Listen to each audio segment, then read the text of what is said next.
மூலிகைகள் நம் முன்னோர்கள் நமக்கு அளித்த கொடை. அந்த மூலிகைகளை கொண்டு நம் நோய்களை நாம் எவ்வாறு கட்டுக்குள் வைத்திருக்கலாம் என்பதை பற்றி நம்மிடையே பேச வருகிறார் டாக்டர் கௌதமன் அவர்கள். நம் விடையிலே வா நிகழ்ச்சியின் அடுத்த பகுதியாக வரவிருப்பது பல்லாண்டு வாழ்ந்திட. அன்பான கலைஞர் தொலைக்காட்சி நேயர்களுக்கு என்னுடைய இனிமையான காலை வணக்கங்கள். இன்றைக்கி நம்ம பார்க்கக்கூடிய தாவரத்துடைய பெயரை கேட்டாலே அதோட மருத்துவ குணம் என்ன அப்படிங்கிறது நமக்கு எல்லாருக்கும் தெரிய வரும். மனோரஞ்சிதம் அப்படின்னு சொல்லக்கூடிய அந்த பூ வகையை சேர்ந்த தாவரத்தை பற்றி தான் இன்றைக்கு பார்க்க போதும். இந்த மனோரஞ்சிதம் அப்படின்னு சொல்லும்போது அதோடைய பெயருக்கேற்றாற்போல் நல்ல சுகந்தமான மனம் இருக்கக்கூடிய ஒரு பூ அப்படிங்கிறது நமக்கு தெரியும். அதே போல் ஆயுளை வளர்க்க வல்ல, மனதில் அமைதியை சந்தோஷத்தை ஏற்படுத்தவல்ல ஒரு மிகச்சிறந்த ஒரு தாவரம் இந்த மனோரஞ்சிதம். இந்த மனோரஞ்சிதம்ங்கிற பேர் ஏன் வந்ததுன்னா, பெரும்பாலான மனோவியாதிகளுக்கு நல்ல தீர்வளிக்கக்கூடிய ஒரு மருந்து இந்த மனோரஞ்சிதம் அப்படிங்கிறதுனால தான் இதற்கு அந்த பெயர் வந்தது. பொதுவாக இன்றைக்கு பார்த்திங்கன்னா உடல் சம்பந்தப்பட்ட பிரச்சனைகளுக்கு நாம் கொடுக்கக்கூடிய முக்கியத்துவத்தை மனம் சம்பந்தப்பட்ட பிரச்சனைகளுக்கு பெரும்பாலும் கொடுப்பது கிடையாது. மனம் சம்பந்தப்பட்ட பிரச்சனைகள் அப்படின்னு வரும்போது உங்களுக்கே தெரியும், இன்றைக்கு வசதி இருந்தும் வாய்ப்பு இருந்தும் இரவு தூங்கும்போது நமக்கு நல்ல உறக்கம் வருகிறதா அப்படின்னு கேட்டால் பெரும்பாலும் நிறைய பேருக்கு கிடையாது. குறிப்பாக 35 வயதுக்கு மேற்பட்ட ஆண்கள், 40 வயதுக்கு மேற்பட்ட பெண்களுக்கு நல்ல மன அமைதி இருக்கிறதா அப்படின்னு கேட்டால் கிடையாதுன்னு தான் சொல்லணும். இன்றைக்கு நிறைய பேர் அதிகமாக முக்கியமாக எடுத்துக்கொள்ளாத ஒரு விஷயம் அப்படிங்கிறது தூக்கமின்மை. ஆனால் உடலில் வியாதியை வர வைப்பதற்கும், அதே போல் சர்க்கரை சம்பந்தப்பட்ட பிரச்சனைகளையும் இதய சம்பந்தப்பட்ட பாதிப்புகளையும் உண்டாக்கக்கூடிய மிகப்பெரிய ஒரு பிரச்சனை எது அப்படின்னு கேட்டிங்கன்னா அந்த தூக்கமின்மை தான். இன்றைக்கு அதனால் நிறைய பேர் என்ன பண்ணுறாங்கன்னா, ஒரு டாக்டர்கிட்ட போய் சார் எனக்கு தூக்கம் வரல அப்படின்னு சொன்னால் ஒரு மைல்டு டோஸாக ஏதாவது ஒரு ஆன்டி டிப்ரெசன்ஸையோ அல்லது தூக்க மாத்திரைகளோ எழுதி கொடுக்குறாங்க. அதை சாப்பிட்டு தூங்க ஆரம்பிச்சிடுறாங்க. ஆனால் 35 வயதில் ஆரம்பிக்கக்கூடிய இந்த தூக்க மாத்திரைகளுடைய ஒரு பழக்கம் 50 வயது ஆகும்போது நுரையீரல் சம்பந்தப்பட்ட பாதிப்புகளையும், அதே போல் உடலில் சர்க்கரை சம்பந்தப்பட்ட பாதிப்புகளையும், அதைவிட முக்கியமாக முதல்ல ஆரம்பித்த டோஸை விட அதிகமான டோஸ் சம்பந்தப்பட்ட மருந்துகளை நாம் சாப்பிட வேண்டிய ஒரு தேவையையும் நிர்பந்தத்தையும் கொண்டு வரதை நம்ம பார்க்குறோம். ஸோ இதை தடுப்பதற்கு இந்த மனோரஞ்சிதம் ஒரு மிகச்சிறந்த மருந்து. மனோரஞ்சிதத்துடைய அந்த பூக்களை எடுத்து நன்றாக அரைத்து தலைக்கு மேலே ஒரு பற்று போல் இட்டு கொஞ்சம் படுத்தோன்னா அது மிகப்பெரிய அளவில் நமக்கு தூக்கத்தை உண்டாக்கக்கூடிய ஒரு மருந்து அப்படின்னு சொல்லலாம். அதே போல் பார்த்திங்கன்னா இந்த மனோரஞ்சிதம் பூவை லேசாக நெருப்பில் வாட்டி அதிலிருந்து கிடைக்கக்கூடிய அந்த புகை இருக்கு இல்லையா, பொதுவாக அதை நெருப்பில் வாட்டினோன்னா மேலே கரும்புகை எழும். அந்த புகை இருக்கு இல்லையா, அந்த புகையை சிறிதளவு நல்லெண்ணெய் கலந்து இரவு படுக்கும்போது கண்களுக்கு மேலே லேசாக தடவிட்டு படுக்கக்கூடிய ஒரு வழக்கத்தை வைத்து கொண்டாலே எவ்வளவு நாள்பட்ட தூக்கமின்மை சம்பந்தப்பட்ட பிரச்சனையாக இருந்தாலும் அது மறந்து போகிறத பார்க்க முடியும். ஏன்னா அந்த அளவுக்கு நம்மளுடைய ஆயுர்வேத மருத்துவத்தில் பார்த்திங்கன்னா அஞ்சனம் அப்படின்னு ஒன்று சொல்லுவோம். அஞ்சனம் அப்படின்னா கண்மை அப்படிங்கிறது பொதுவான அர்த்தம். ஆனால் நிறைய வகையான நோய்களுக்கு கண்மைகளை கொண்டு சிகிச்சை அளிக்கக்கூடிய ஒரு வழக்கம் நம்ம ஆயுர்வேதத்தில் இருந்து வருகின்ற ஒரு வழக்கம் சொல்லலாம். இப்போ ஒரு மருந்து, ஒரு நோய்க்கான மருந்து அப்படின்னும் போது உள்ளுக்கு சாப்பிடணும் அப்படிங்கிற அவசியம் கிடையாது. வெளிப்புறமாக தடவும் போதே அந்த நோயை குணப்படுத்த முடியும் அப்படிங்கிறது ஒரு டைம் டெஸ்டட் கான்செப்ட்னு சொல்லலாம். அந்த கான்செப்டில் பார்த்திங்கன்னா மனோரஞ்சிதம் பூவிலிருந்து எரித்து எடுக்கக்கூடிய அந்த ஒரு கரிமையான இருக்கக்கூடிய ஒரு மை, சிறிதளவு அதில் நல்லெண்ணெய்யோ அல்லது பசு நெய்யோ சேர்த்து அதை நன்றாக குழப்பி தூங்கும்போது கண் இமைகளுக்கு மேலே லேசாக தடவி தூங்கும்போது அது ஒரு தூக்க மருந்தை விட வேகமாக செயல்பட்டு நமக்கு அமைதியான ஒரு தூக்கத்தை கொடுப்பதை நம்ம பார்க்கலாம். ஒரு நாள் 2 நாள் உபயோகப்படுத்தும் போது நமக்கு அதோடைய பலன் தெரியாது. தொடர்ந்து ஒரு 2 மாதம் உபயோகப்படுத்தும் போது சிறிது சிறிதாக தூக்க மாத்திரையுடைய தேவை குறையிறத நம்ம பார்க்கலாம். இரண்டாவது, இன்றைக்கு நிறைய பேர் நம்மள பார்த்திங்கன்னா அந்த ஆங்ஸைட்டி டிஸார்டர் அப்படின்னு சொல்லக்கூடிய ஒரு மனோநோயினால் பாதிக்கப்படுறோம். அப்படின்னா என்னன்னு கேட்டிங்கன்னா, காலையில் வந்து ஒரு 7 மணிக்கு ஏதாவது ஒரு வேலை இருக்குதுன்னு வச்சிங்களேன், ராத்திரி பூரா நம்ம தூங்கவே மாட்டோம். 1 மணி நேரத்திற்கு ஒரு முறை எழுந்து மணி என்ன ஆச்சு அப்படின்னு பார்ப்போம். அந்த குறிப்பிட்ட நேரம், அந்த கிளம்புகின்ற நேரத்தில் யாராவது தயாராக இல்லைனாலோ, அல்லது அந்த நேரத்தில் நம்ம தயாராக இருந்து அந்த வேலை நடக்கவில்லை என்றாலோ, கடுமையான மன உளைச்சலுக்கு நாமும் ஆளாகி மற்றவர்களையும் நம்ம ரொம்ப பயங்கரமான ப்ரெஷர் போட்டு சண்டை போடக்கூடிய ஒரு சூழல் ஏற்படுறதை நம்ம பார்க்கலாம்.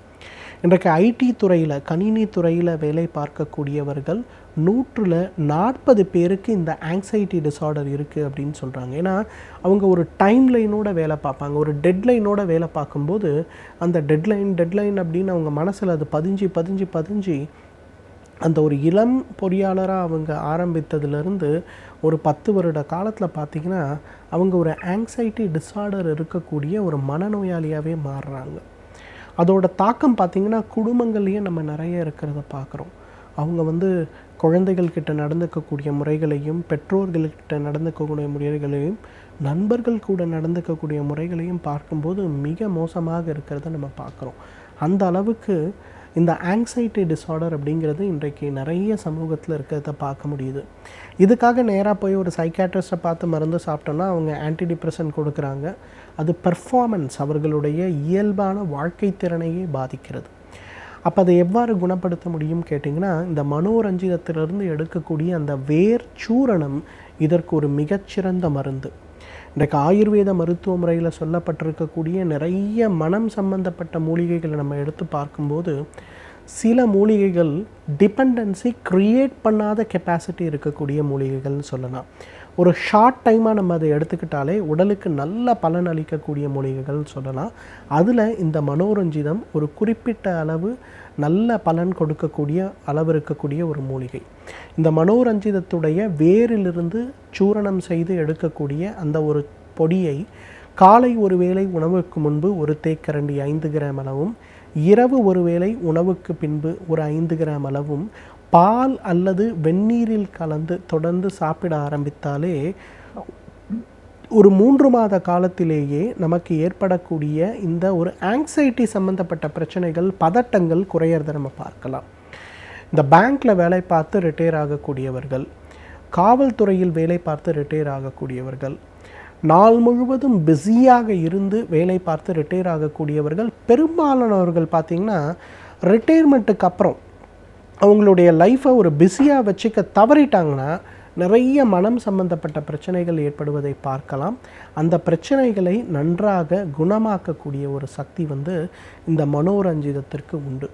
எனவே நேயர்களே, தூக்கமின்மை சம்பந்தப்பட்ட பிரச்சனைகளை, மன அழுத்தம் சம்பந்தப்பட்ட பிரச்சனைகளையும், அதே போல் ஆங்ஸைட்டி டிஸார்டர்னு சொல்லக்கூடிய அந்த மாதிரி மனம் சம்பந்தப்பட்ட காரணிகளையும் குணப்படுத்துவதற்கு இந்த மனோரஞ்சிதத்திற்கு நிறைய சக்தி உண்டு. தகுந்த மருத்துவ ஆலோசனையின் பேரில் சரியான முறைப்படி ஒரு மருந்தாக இந்த மனோரஞ்சிதத்தை நாம் உபயோகப்படுத்தி வந்தோமேயானால் நம்மாலும் பல்லாண்டு காலம் ஆரோக்கியமாக வாழ்ந்திட முடியும். நம் அன்றாட வாழ்வில் நாள்தோறும் பலவிதமான பிரச்சனைகளை சந்திக்க நேரிடுகின்றது. எனவே அந்த பிரச்சனைகளை கண்டு பயந்து ஒதுங்கி விடாமல் அதை எவ்வாறு நாம் எதிர்கொள்ளலாம் என்பதை பற்றி நம்மிடையே பேச வருகிறார் எழுத்தாளர் மனுஷபுத்திரன் அவர்கள். நம் விடையிலேவா நிகழ்ச்சியின் அடுத்த பகுதியாக வரவிருப்பது தேதும் நன்றும்.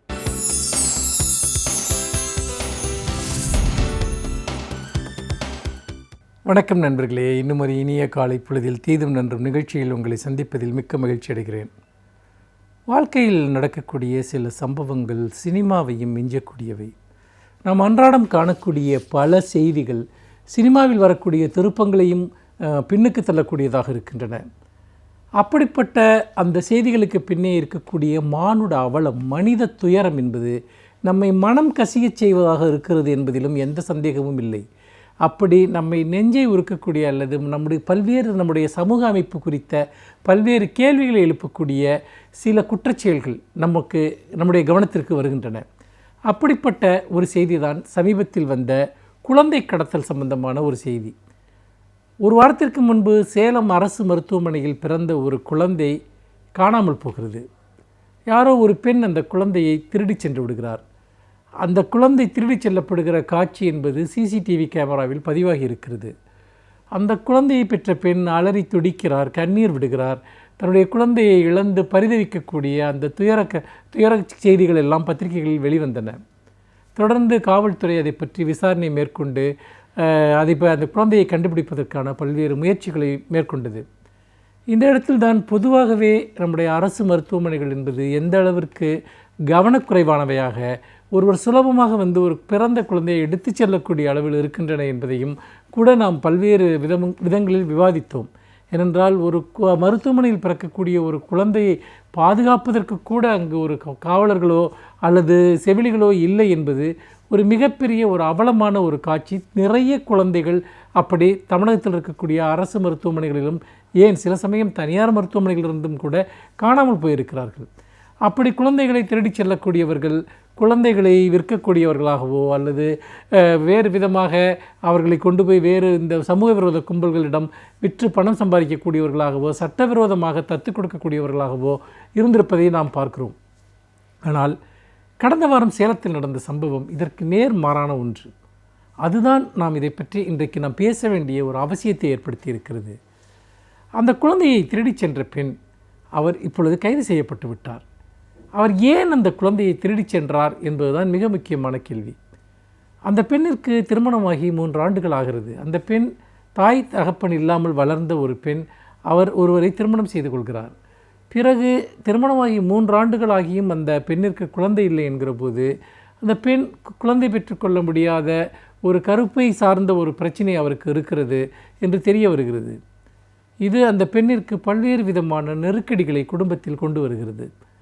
அதன் காரணமாக அந்த பெண் எப்படியாவது ஒரு குழந்தையை அடைய வேண்டும் என்று முடிவு செய்கிறார். இப்பொழுதெல்லாம் மிகவும் வசதி படைத்தவர்கள் பணக்காரர்களுக்கென ஃபெர்டிலிட்டி சென்டர் என்று சொல்லக்கூடிய செயற்கை முறையில் கருவூட்டக்கூடிய பல மருத்துவ மையங்கள் எல்லாம் இன்றைக்கு வந்துவிட்டன. ஆனால் பல லட்சம் ரூபாய் செலவு பிடிக்கக்கூடிய அந்த மருத்துவ முறையை செய்ய முடியாதவர்கள் என்ன செய்வது என்கிற ஒரு கேள்வி வருகிற போது தான் இந்த சேலத்தில் நடந்தது போன்ற ஒரு சம்பவம் ஏற்படுகிறது. அதாவது அந்த பெண் தான் கருவுற்றிருப்பது போல குடும்பத்தில் இருப்பவர்களிடம் நடிக்கிறார். தொடர்ந்து அப்படி நடித்து அடிக்கடி போய் மருத்துவ பரிசோதனைக்கு சென்று வருவது போன்றெல்லாம் ஒரு தோற்றத்தை உருவாக்குகிறார். அதை இந்த குடும்பத்தினரும் நம்பி விடுகிறார்கள். அப்படி இருக்கிற போது திடீரென ஒரு நாள் அவர் அது தன்னுடைய வயிற்றில் துணியை எல்லாம் சுற்றி கட்டிக்கொண்டு தான் கருவுற்றிருப்பது போலவே குடும்பத்தை ஏமாற்றி வருகிறார். திடீரென ஒரு நாள் போய் அவர் தன்னுடைய தாய் வீட்டிற்கு செல்வதாக, அதாவது தன்னுடைய வளர்ப்பு பெற்றோர் வீட்டிற்கு செல்வதாக சொல்லிவிட்டு அங்கு அவர் போய் ஒரு நாளில் தனக்கு குழந்தை பிறந்து விட்டது என்று குழந்தையோடு வருகிறார். குடும்பத்தில் இருப்பவர்களுக்கு ஒரே ஆச்சரியம், எப்படி உன்னை ஒரு நாளில் மருத்துவமனையிலிருந்து செல்வதற்கு அனுமதித்தார்கள் என்று கேட்கிறார்கள். அப்பொழுது அவர் சொல்கிறார், இல்லை, எனக்கு மருத்துவமனையில் குழந்தை பிறக்கவில்லை, எனக்கு கோவிலில் வைத்து குழந்தை பிறந்து விட்டது என்று அவர் சொல்கிறார். குடும்பத்தினர் அதை நம்பாமல் அவரிடம் தொடர்ந்து விசாரிக்கிற போதுதான் சேலம் மருத்துவமனையில் காணாமல் போன குழந்தையை இவர் அங்கு போய் எடுத்துக்கொண்டு வந்து விட்டார் என்பது தெளிவாக தெரிய வருகிறது. இதில் கவனிக்க வேண்டிய விஷயம் என்னவென்று சொன்னால், அவரால் தொடர்ந்து திட்டமிட்ட வகையில் இதற்கான ஒரு திட்டத்தை தீட்டி அவர் செயல்படுத்துகிறார். அவருடைய நோக்கம் சட்டவிரோதமாக போய் அந்த குழந்தையை விற்பதோ மற்ற எதுவுமோ அல்ல. தனக்கு ஒரு குழந்தை வேண்டும், அதை தான் பெற்றுக்கொள்ள முடியாத போது எப்படியாவது ஒரு குழந்தையை கொண்டு வர வேண்டும் என்பதுதான் அவருடைய ஒரு நோக்கமாக இருக்கிறது. பிறகு அவருடைய கணவருக்கு இது தெரிய வந்ததும் காவல் நிலையத்தில் ஒப்படைப்பதற்காக அந்த குழந்தையை எடுத்துச் செல்கிற போது காவல்துறையினர் வழியில் வழிபறித்து அவரை கைது செய்ததாக செய்திகள் குறிப்பிடுகின்றன. இதெல்லாம் பார்க்க வேண்டிய மிக முக்கியமான விஷயம் என்னவென்றால், அந்த பெண் ஏன் அந்த குழந்தையை திருடினார்? அதுதான் மிக முக்கியமான கேள்வி. பொதுவாக குழந்தை பேர் என்பது இயற்கையாக நிகழக்கூடிய ஒரு மகிழ்ச்சியான விஷயம் என்பதில் எந்த சந்தேகமும் இல்லை. அப்படி இருக்கிற போது குழந்தை பேற்றினுடைய அந்த இன்பங்களை பற்றி நம்முடைய இலக்கியங்கள் எல்லாம் எவ்வளவோ உயர்வாக பேசுகின்றன, சொல்லுகின்றன. ஆனால் இன்றைக்கு குழந்தை பெற்றுக்கொள்ள முடியாதவர்களுடைய எண்ணிக்கை நம்முடைய வாழ்க்கை முறை சார்ந்து, நம்முடைய உணவு பழக்க வழக்கங்கள் சார்ந்து, உடல் கூற்றியல் சார்ந்து குழந்தை பெற்றுக்கொள்ள முடியாதவர்களுடைய எண்ணிக்கை பெருமளவிற்கு அதிகரித்து வருகிறது. அப்படி இருக்கிற போது அதற்கான மாற்று வழிகளை இன்றைக்கு உலகம் பல்வேறு வழிகளில் நமக்கு உருவாக்கி வைத்திருக்கிறது. ஒன்று அதிநவீன மருத்துவ சிகிச்சைகள், செயற்கை முறை கருவூட்டல்கள் போன்ற விஷயங்கள், வாடகை தாய் போன்ற விஷயங்கள், இதையெல்லாம் உயர் மேட்டுக்குடியினர் மிக சுலபமாக அவற்றை அடைகிறார்கள். ஆனால் வசதியற்றவர்கள் என்ன செய்வார்கள்? அப்படிப்பட்ட ஒரு சூழ்நிலையில் தான் குழந்தைகளை தத்தெடுத்து வளர்ப்பது போன்ற விஷயங்கள் எல்லாம் இன்றைக்கு பரவலாகி வருகின்றன. அது இன்றைக்கு ஒரு பெரிய வாழ்க்கை முறையாக கூட இருக்கிறது. கைவிடப்பட்ட குழந்தைகள், வளர்ப்பதற்கு யாருமற்ற குழந்தைகளை எடுத்து வளர்ப்பது ஒரு மிகப்பெரிய அளவிற்கான ஒரு தாய்மை பெற்றினுடைய ஒரு பகுதியாக இன்றைக்கு பார்க்கப்படுகிறது. இதையெல்லாம் கடந்து ஒரு பெண் அவர் எதற்காக ஒரு குழந்தையை திருடக்கூடிய ஒரு இடத்திற்கு செல்கிறார், அதுதான் நாம் கவனிக்க வேண்டிய விஷயம். நிறைய வீடுகளில் குழந்தை பேர் இல்லாத பெண்களை அவர்களை வீட்டில் ஒதுக்கி வைத்து விடுவது, அல்லது அந்த பெண்களை விவாகரத்து செய்துவிட்டு வேறு பெண்ணை திருமணம் செய்து கொள்வது, அல்லது விவாகரத்து செய்யாமலேயே இன்னொரு பெண்ணை திருமணம் செய்து கொள்வது, இது எல்லாமே நடைமுறையில் இருக்கின்றன. ஒரு ஆண் இன்னொரு திருமணம் செய்து கொள்ள விரும்பினால் குழந்தை பேர் இல்லை என்பதை ஒரு சாக்காக பயன்படுத்தி கொள்வதை நம்முடைய சமூகத்தில் நாம் பரவலாக பார்க்கிறோம். அப்படி இருக்கிற போது அந்த பெண்ணிற்கு, நீங்கள் அந்த பெண்ணுடைய மனநிலையிலிருந்து பார்த்தீர்கள் என்றால், அவருக்கு எந்த விதமான குடும்ப பின்புலமோ சமூக பின்புலமோ பொருளாதார பின்புலமோ இல்லை. அப்படி இருக்கிற போது ஒரு குழந்தை பிறந்தால்தான் தன்னுடைய மன வாழ்க்கையை இல்வாழ்க்கையை தக்க வைத்து கொள்ள முடியும் என்கிற விதமான ஒரு நெருக்கடி அந்த பெண்ணிற்கு ஏற்படுகிறது. உடனே அவர் இப்படி ஒரு கற்பனையான திட்டத்தை, ஒரு குழந்தையை போய் நாம் திருடி கொண்டு வந்து விடலாம், அது தன்னுடைய குழந்தை என்று நம்ப வைத்து விடலாம் என்று ஒரு எண்ணம் அவருக்கு மேலிடுகிறது. அதற்காக அவர் இவ்வளவு பெரிய ஒரு திட்டத்தை போட்டு செயல்படுத்துகிறார். உண்மையில் அந்த குழந்தையை பறிகொடுத்த தாயை விட இந்த பெண்ணினுடைய கதை இன்னும் அவலமாக இருக்கிறது. அப்படி பார்க்கிற போது பெண்களினுடைய இந்த அவலத்தை பற்றித்தான் நாம் சிந்திக்க வேண்டியிருக்கிறது. ஒரு பெண்ணினுடைய தகுதி, ஒரு இல்வாழ்க்கை என்பது அவர்கள் எத்தகைய ஒரு மனநிலை கொண்டவர்களாக இருக்கிறார்கள், ஒரு குடும்பத்திற்கு எத்தகைய பங்களிப்பை செய்யக்கூடியவர்களாக இருக்கிறார்கள் என்பதில் தான் இருக்கிறது. குழந்தை பேறு ஒருவருக்கு இல்லாமல் போவது என்பது தற்செயலான ஒரு விஷயம். எல்லோருக்கும், ஏனென்றால் இந்த குழந்தை பேரின்மை என்பது பெண்களிடம் மட்டுமல்ல, ஆண்களிடமும் கூட அதன் சார்ந்த பிரச்சனைகள் இருக்கக்கூடிய நிறைய ஆண்கள் இருக்கிறார்கள். அப்படி இருக்கிற போது இது ஒரு பெண்மை குறைபாடு அல்லது ஆண்மை குறைபாடோடு தொடர்புடைய விஷயம் அல்ல. இது வேறு பல சிறு காரணங்களால் இது போன்ற விஷயங்கள் நடக்கலாம். அப்படி இருக்கிற போது குழந்தை பேர் இல்லை என்பதற்காக ஒரு பெண்ணை துன்புறுத்துவது, அவரை இழிவுபடுத்துவது என்பது எத்தகைய குற்றத்திற்கும், அது ஒருவேளை இந்த பெண் வேறு பல பெண்கள் இந்த அவமானங்களினால் தற்கொலை செய்து கொண்டிருக்கிறார்கள், வாழ்க்கையில் விரக்தி அடைந்திருக்கிறார்கள், இந்த பெண் ஒரு குழந்தையை திருடுகிற அளவிற்கு சென்றிருக்கிறார். இதெல்லாம் மாற வேண்டும் என்று சொன்னால் குழந்தை பேர் தொடர்பாக நமக்கு ஒரு நல்ல ஒரு அணுகுமுறை, ஒரு ஆரோக்கியமான அணுகுமுறை இருப்பது அவசியம் என்று சொல்லி மீண்டும் இன்னும் ஒரு புதிய சிந்தனையோடு உங்களை சந்திக்கிறேன். நன்றி, வணக்கம். பல்வேறு துறைகளை சார்ந்த பிரபலங்கள் அவர்களுடைய அனுபவங்களை நம்முடன் பகிர்ந்து கொள்ளும் போது அது நமக்கு சிறந்த தூண்டுகோலாக அமைகின்றது. எனவே இன்றைய சிறப்பு விருந்தினர் யார் என்பதை பற்றியும் அவர்கள் என்ன செய்திகளை நம்முடன் பகிர்ந்து கொள்ளப் போகிறார் என்பதையும் பார்க்கலாம். நம் விடையிலே வா நிகழ்ச்சியின் அடுத்த பகுதியாக வரவிருப்பது சிறப்பு விருந்தினர் பகுதி.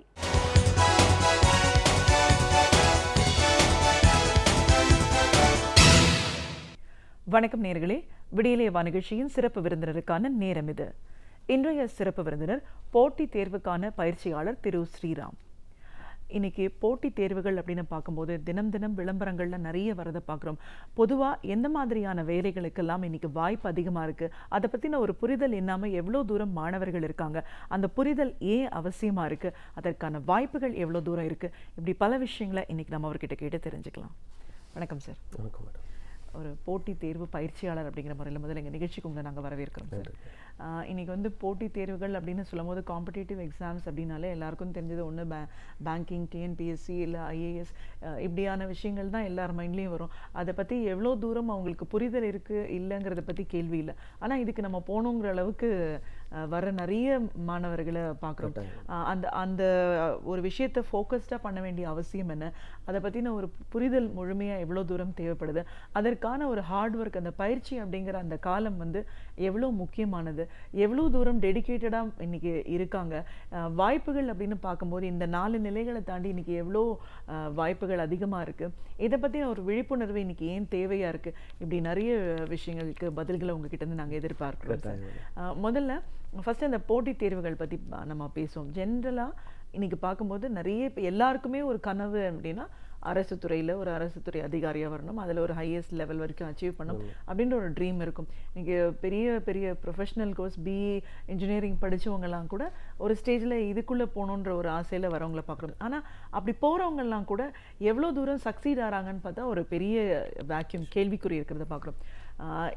இந்த மாதிரியான ஒரு நிலைப்பாடுன்னு பார்க்கும்போது காம்படிட்டிவ் எக்ஸாம்ஸ் அப்படிங்கிறது என்ன, அதற்கான ஆப்பர்ச்சுனிட்டிஸ், வாய்ப்புகள்னால் எங்கெல்லாம் எவ்வளோ தூரம் இருக்குது? ஒரு ரொம்ப இந்த கேள்வியே ரொம்ப அருமையான கேள்வி. ஏன்னா அத்தனை விஷயமும் இதில் உள்ளடக்கிது. ஒவ்வொன்றா நம்ம பார்ப்போம். இன்னைக்கு காம்படிட்டிவ் எக்ஸாம்னா என்னன்னு பார்த்தீங்கன்னா, ஒரு மாணவன் முடிவு பண்ணுறது, நான் அரசு வேலைக்கு தான் போகிறேன் அப்படின்னு முடிவு பண்ணியாச்சு. அது எந்த வயசில் முடிவு பண்ணுறாரு? 10வது படிக்கும்போதாக இருக்கலாம், இல்லை +2 படிக்கும்போதாக இருக்கலாம், இல்லை டிகிரி முடித்தவனாக இருக்கலாம். ஸோ அந்த மாணவன் முடிவு பண்ணுறான். அவன் முடிவு பண்ணிவிட்டு நான் இனிமேல் என்னோடய வாழ்க்கையை ஒரு அரசு பணியாளராக தான் தொடங்க போகிறேன். அதில் என்ன, நான் ஐஏஎஸ் ஆக போகிறேன்னா, இல்லை ஐபிஎஸ் ஆக போகிறேன்னா, இல்லை டெப்டி கலெக்டராக டிஎன்பிசி மாதிரி சொல்கிற டெப்டி கலெக்டர் ஆக போகிறேன், இல்லை பேங்க் ஜாப் ஆக போகிறேன்னா, இல்லாட்டி எஸ்எஸ்சின்னு சொல்கிற ஸ்டாஃப் செலெக்ஷன் கமிஷன் போக போகிறேன்னா, இல்லை ரயில்வே ரெக்ரூட்மெண்ட்டாக, இதெல்லாம் நமக்கு அவங்களுக்கு இருக்கிற ஆப்பர்ச்சுனிட்டிஸ். ஸோ இது நீங்கள் யார் எது நினச்சாலும் போகலாம், அதில் எந்த தடைகளும் கிடையாது. இதுக்கு ஒரு பெரிய ஒரு ஒர்க் அவுட்டுன்றது ஒரு பின்னாடி இருக்கிற ஒரு விஷயம், நம்ம பின்னாடி பார்ப்போம். இப்போது எந்த தடைகளும் கிடையாது, அவங்களுக்கு ஆப்பர்ச்சுனிட்டி திறந்துருக்கு. இதுக்கான அவேர்னஸ் க்ரியேட் பண்ணுறதுக்கான அத்தனை இன்ஸ்டியூட்ஸு, அதுக்கான வேலைகள் இருக்குது. இப்போ நம்ம பார்க்க போகிற விஷயங்கள் பார்த்திங்கன்னா, இப்போ ஒரு கல்லூரியை முடிச்சுட்டு வெளியில் வர மாணவனுக்கு என்ன மாதிரியான ஒரு புரிதல் இந்த காம்படிட்டிவ் எக்ஸாமுக்கு நமக்கு தேவை அப்படின்றத பற்றி பார்ப்போம். இப்போது அவர் பார்த்திங்கன்னா 10th படிச்சிருக்காரு, அப்புறம் +2 படிக்கிறாரு, அப்புறம் 3 வருஷம் டிகிரி படிக்கிறாரு, சில பேர் 4 வருஷம்னு வச்சுக்கலாம். இப்போ கிட்டத்தட்ட அவரோட அதிமுக்கியமான இளமை பருவத்தில் ஒரு 15 வருஷம் இந்த கல்விக்காக செலவு பண்ணிவிட்டு எண்ட் ஆஃப் தி அந்த டிகிரி முடிச்சுட்டு கடைசியாக வரும்போது நான் ஒரு அரசு வேலைக்கு தான் போகிறேன் அப்படின்னு நினைக்கிறாரு. அவர் ஒரு மெக்கானிக்கலாக இருக்கலாம், இல்லை ஏரோநாட்டிக்கல் இன்ஜினியரிங்காக இருக்கலாம், இல்லை ஒரு பிடிஎஸ்ஸாக இருக்கலாம், ஒரு எம்பிபிஎஸ்ஸாக இருக்கலாம். ஆனால் அந்த படிப்பெல்லாம் ஓரங்கட்டி வச்சுட்டு அவர் தான் ஒரு அரசு வேலைக்கு மக்கள் சேவை செய்கிறதுக்காக உள்ளே வராரு அப்படின்னு வச்சுக்கணும். இப்போ இதுக்குள்ளே வந்துட்டிங்கன்னா அந்த படிப்பு எல்லாம் அது வேறு இது வேறு. நம்ம புரியாமல் படித்த 6வது 7வது 8வது இங்கே புரிஞ்சு படிக்க போகிறோம். அவர் திரும்பவும் ஸ்கூல் புக்கு தான் படிக்க போகிறாரு, 6th ஸ்டார்ட் பண்ண போகிறாரு. அவர் ஐஏஎஸ் ஆகணுன்னா என்சிஆர்டி புக்கு படிக்க போகிறாரு.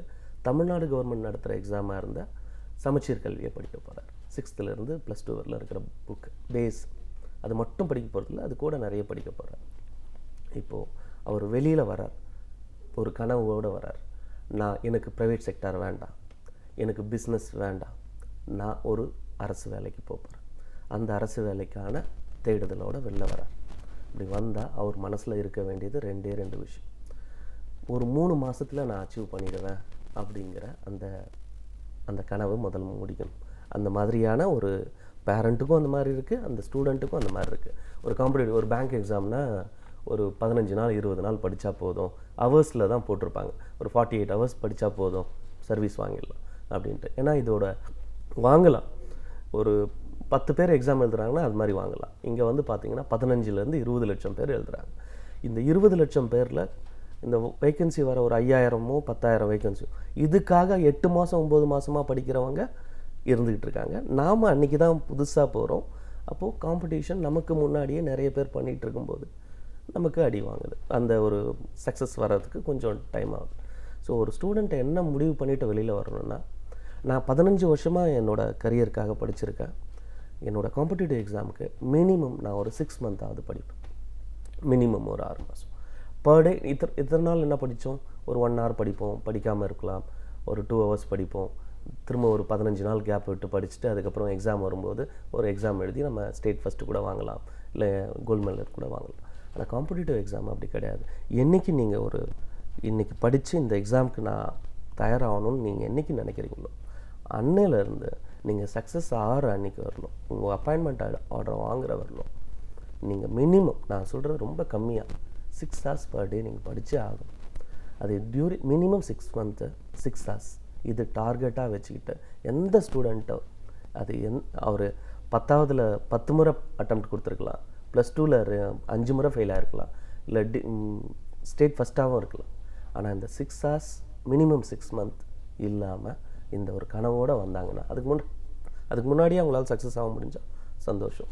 ஆனால் எனக்குன்னா அந்த தோல்வி அவங்களுக்கு அந்த பயம் இருக்காது. இப்போ ஒரு ஃபஸ்ட் அட்டெம்ப்ட் கொடுக்கும்போதே ஐயோ நம்ம வர முடியலையே அப்படின்னு இருக்காது. ஏன்னா நம்மளோட டார்கெட் மினிமம் 6 months இருக்குது, 6 hours படிக்கிற மாதிரி. இந்த மாதிரி இருக்கும்போது நம்மளால் ஈஸியாக சக்ஸஸ் பண்ண முடியுது. இந்த தேவையில்லாத டென்ஷன் ப்ரெஷரை நம்ம அவாய்ட் பண்ண முடியுது. பேரண்ட்டுக்கும் கட்டாயமாக ஒரு அவேர்னஸ் தேவை. 15 வருஷம் நம்ம 10th படிக்கிறதுக்கு 1 year ஃபுல்லாக நம்ம செலவு பண்ணுறோம், +2க்கு 2 வருஷம் செலவு பண்ணி +2 எக்ஸாம் பாஸ் பண்ணுறோம், டிகிரிக்கு 3 வருஷம் படித்து டிகிரி வாங்குறோம். ஆனால் கவர்மெண்ட் ஜாப் மட்டும் 2 நாளில் வந்துடும். அதுதான் டோட்டல் அவுட்கம்மே. அவங்களோட படிப்போட வெளிப்பாடே ஒரு ஜாப் செட்டில்டு. ஆனால் அது மட்டும் ஒரு 2 மாதத்தில் வந்துடணும், 1.5 மாதத்தில் வந்துடணும்.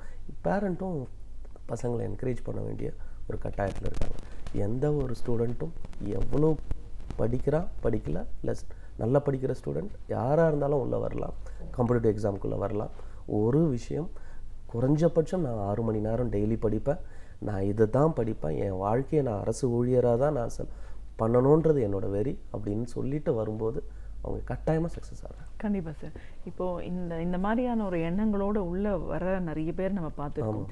ஆனால் அது சக்சீட் பண்ண முடியல அப்படின்னதுக்கப்புறமா அவங்களோட நிலைப்பாடு, அவங்களோட மென்டாலிட்டியே வந்து டோட்டலாக மாறி போகிற ஒரு சூழலும் இருக்கிறத பார்க்குறோம். இது எதனால்? ஆனால் ரிப்பீட்டடாக நிறைய பேர் திருப்பி அதை எழுதிட்டே இருக்காங்க, ஆனால் ஃபெயிலியர்ஸை தொடர்ந்து பார்த்துட்டே இருக்கிறதையும் பார்க்குறோம். இது ஒரு ஐரனின்னு கூட சொல்லலாம். இப்போது இந்த நிலைப்பாடு ஏன் ஏற்படுது? சரியான ஒரு பயிற்சி நிலையமோ இல்லை ஒரு பயிற்சியாளரையோ அமையாதது காரணமா, இல்லை அவங்களோட டெடிகேஷன் இல்லாதது ஒரு ரீசனாக இருக்குது? நீங்கள் கேட்ட கேள்வி ரொம்ப அருமையான கேள்வி. ஏன்னா ஒட்டுமொத்தமாக அவங்களுக்கு என்ன தேவையோ அது கேட்டிருக்கீங்க. இப்போது சக்ஸஸ் ஆகலை அந்த ஸ்டூடெண்ட்டோட நிலைமையும், அவனை இந்த சமுதாயம் பார்க்குற விஷயமும், ஏன் தாயும் மனம் தெரிவாள்வார் வள்ளுவர். அதாவது உடன் வயிற்றில் பிறந்தோர் என்ன, சிறப்பின் பாலால் தாயும் மனம் தெரிவாள் அப்படின்றார். ஒரு 2 குழந்தை இருக்கிறாங்க, ஒரு நல்லா படிக்கிற குழந்தை, ஒருத்தன் நல்லா படிக்காத ஒரு குழந்தை இருந்தால் அம்மா வந்து கொஞ்சம் சாப்பாடு எக்ஸ்ட்ரா போடுவாளாம் நல்லா படிக்கிற குழந்தைக்கு அப்படிங்கிற மாதிரி. இப்போ ஒரு ஃபஸ்ட் அட்டம்ப்ட்டு கொஞ்சம் ஃபெயில் ஆகிட்டானா, ஏன்னா ஏதோ படிக்கிறான்னு போனால் ஃபெயில் ஆகிட்டான், அந்த ஒரு நினப்பு இருக்கும். அது வந்து அவனை வந்து தொடர்ச்சியாக படிக்க வைக்கிறத வந்து கொஞ்சம் நிப்பாட்டும். ஒரு கவலையும் கிடையாது மேடம். இங்கே வந்து பார்த்தீங்கன்னா ஹார்ட் ஒர்க் மட்டும்தான். இதில் ஸ்மார்ட்டாக நான் வந்து ஒர்க் பண்ணுறேன் அப்படின்னு கிடையாது. இல்லை என்ன விஷயம்னு பார்த்தீங்கன்னா, நீங்கள் என்ன பேக்ரவுண்டில் வேணால் படிச்சிருங்க. இந்த காம்படிட்டிவ் எக்ஸாம் பார்த்தீங்கன்னா நிறைய சப்ஜெக்ட் இருக்குது. ஃபார் எக்ஸாம்பிள் பார்த்தீங்கன்னா இப்போ 10th வரலும் நம்ம காமனாக படிக்கிறோம். சயின்ஸ் படிக்கிறோம், சோஷியல் சயின்ஸ் படிக்கிறோம், மேக்ஸ் படிக்கிறோம். +2 போனோம்னா நம்ம கொஞ்சம் கொஞ்சமாக பிரிகிறோம். நான் பியூர் சயின்ஸ் எடுக்கிறேன், ஒருத்தர் கம்ப்யூட்டர் சயின்ஸ் எடுக்கிறாங்க, ஒருத்தங்க அக்கௌண்டன்சி எடுக்கிறாங்க. அப்புறம் டிகிரி போனால் இன்னும் செப்பரேட் ஆகிடும்.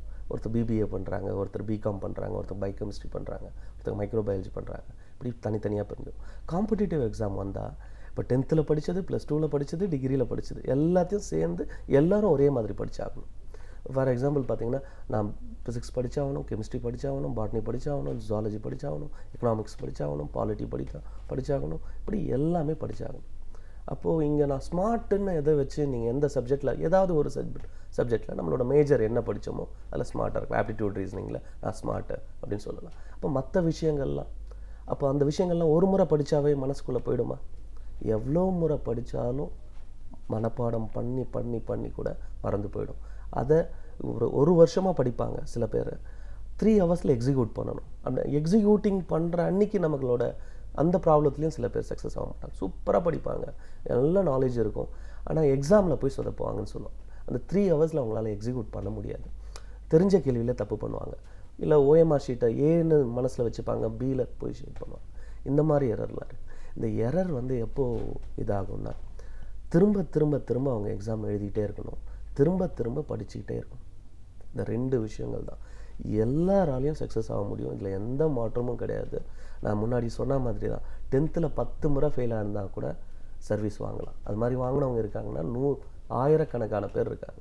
10th சரியாக படிக்காமல், +2 சரியாக படிக்காமல், டிகிரியை எப்படியோ தள்ளாடி பாஸ் பண்ணி இன்றைக்கி சமுதாயத்தில் பெரிய ஆளாக இருக்கிறவங்கெல்லாம் இருக்காங்க. அது நம்ம IAS லெவலில் கூட சொல்லலாம். நம்ம அந்தளவுக்கு நம்ம இந்த படிப்பு வந்து அவங்களுக்குள்ள ஏதோ ஒரு கெமிக்கல் ரியாக்ஷனை, ஒரு ரசாயன மாற்றத்தை, ஒரு 25 வயசு ஆகிடுச்சு, நமக்கு 26 வயசு ஆகிடுச்சு, இன்னும் லைஃப்பில் செட்டில் ஆகலை, நமக்கு முன்னாடி இருக்கிறது ஒரு கவர்மெண்ட் ஜாப் தான், இதுக்காக நம்ம டிகிரி முடிச்சுட்டு வந்து ஒரு 2 இயர்ஸாக இதுக்காக நம்ம ப்ரிப்பேர் பண்ணிகிட்ருக்குறோம் அப்படின்னு சொல்கிறது. 2வது கேள்வி கேட்டிங்க, பயிற்சி நிலையங்கள். மிகப்பெரிய ரோல் இருக்குது இந்த பயிற்சி நிலையங்களுக்கு. இந்த பயிற்சி நிலையங்கள் எப்படிப்பட்ட பயிற்சி நிலையங்களாக இருக்குது, இதை ட்ரெயின் பண்ணுறவங்க என்ன அறிவோடு இருக்கிறாங்க, பசங்களுக்கு சொல்லி கொடுக்குற டீச்சர்ஸோட நாலேஜ் என்ன அப்படின்னு பார்த்தீங்கன்னா அது ஒரு கொஷின் மார்க்கு தான். சில முதல்ல வந்து இந்த 2 மாதத்தில் பாஸ் பண்ணலாம், 5 மாதத்தில் பாஸ் பண்ணலாம், இந்த இது வந்து பசங்களுக்குள்ள அந்த அந்த ஈகர்னஸ், அந்த ஒரு இதுவை ஊட்டக்கூடாது அப்படின்னு சொல்கிறது. ஏன்னா ஷார்ட்கட்டு அந்த இதெல்லாம் கிடையாதுங்க. சக்ஸஸ்க்கு தேர் இஸ் நோ ஷார்ட்கட்ஸ். நேர்மையாக படித்தா தான் முடியும். ஏன்னா இன்றைக்கி இருக்கிற கொஷின் பேப்பர் வந்து ஜெனரேஷன் சொல்லலாம். இப்போ எப்படி 4G 3Gன்னு சொல்கிறோமோ, நம்ம இப்போ 5th generation of question paper. இப்போது நீங்கள் 2002 10 வரலும் பார்த்தீங்கன்னா கொஷின் பேப்பர் சும்மா ஒரு பூமிதான் மூமெண்ட்டை ஆரம்பித்தவர் யார் அப்படின்னா வினோபா பாவே அப்படின்றது. அப்புறம் ரெண்டாவது இப்போ 2012 10க்கு அப்புறம் 12 13 வருஷங்களில் பார்த்தீங்கன்னா கொஷின் பேப்பரு இண்டிவிஜுவல் சத்தியாகிரக ஆரம்பித்தது யார், வினோபா பாவே. அப்புறம் வந்து இவர் பூமிதான் மூமெண்ட்டை ஆந்திராவில் தொடங்கினார். இந்த 2 இதில் எந்த ஃபேக்ட் தப்பு, 1 ஒன்லி 2 ஒன்லி போத் 2 அப்படின்னு இருந்தது. இன்றைக்கி எப்படி இருக்குன்னா நீங்கள் வினோபாவை பற்றி ஒரு 5 ஃபேக்டர் கொடுத்துட்றான். அவர் தான் வந்து பூமிதான் மூமெண்ட் ஆரம்பித்தார், அவர் தான் வந்து ராமன் மகசேசே அவார்டு வாங்கின ஃபஸ்ட்டு இந்தியன்னு, வினோபா பாவே தான் இண்டிவிஜுவல் சத்தியாகிரக 1940 தொடங்கினார். இந்த மாதிரி ஒரு 4 ஃபேக்டர் கொடுத்து எது ராங்குன்னு கேட்குறான். அப்போ ஒருத்தரை பற்றின முழுமையான அறிவு பசங்களுக்கு தேவைப்படுது. ஒரு விஷயம் தெரியலனா கூட அந்த கேள்வியால் அவங்களால பண்ண முடியாது. ஆனால் இதே இவங்க 2010க்கு முன்னாடி போயிருந்தால் போதும், பூமிதான் மூமெண்ட்டை யார் தொடங்கினான்னு சொன்னால் வினோபா பாவே ஒரு அப்போது 5 கேள்வி அவங்க முன்னாடி வச்சு இல்லை ஒன்று மட்டும்தான் இல்லை ராங்லி மேட்ச்டு இது இந்த மாதிரி கொஷின் கேட்கும்போது கட்டாயமாக ஒரு ஷார்ட்கட் மெத்தடில் லேர்ன் பண்ணிக்கிறதுன்றது இன்றைக்கி சாத்தியம் இல்லை. ஆப்டிடியூட் ரீசனிங் வேணால் ஷார்ட்கட்டில் சீக்கிரமாக பழகலாம். அதை எதை நம்ம ஷார்ட்கட்டில் எடுத்துக்கணும், எதை ஹார்ட் ஒர்க் பண்ணணும் அப்படின்னு பார்க்கலாம். இங்கே கான்ஸ்டியூஷன் கொஷின்ஸ்லாம் பார்த்திங்கன்னா இந்தியன் பாலிட்டி ரொம்ப டெப்த்தாக போய் கேட்க ஆரம்பிச்சிட்டாங்க.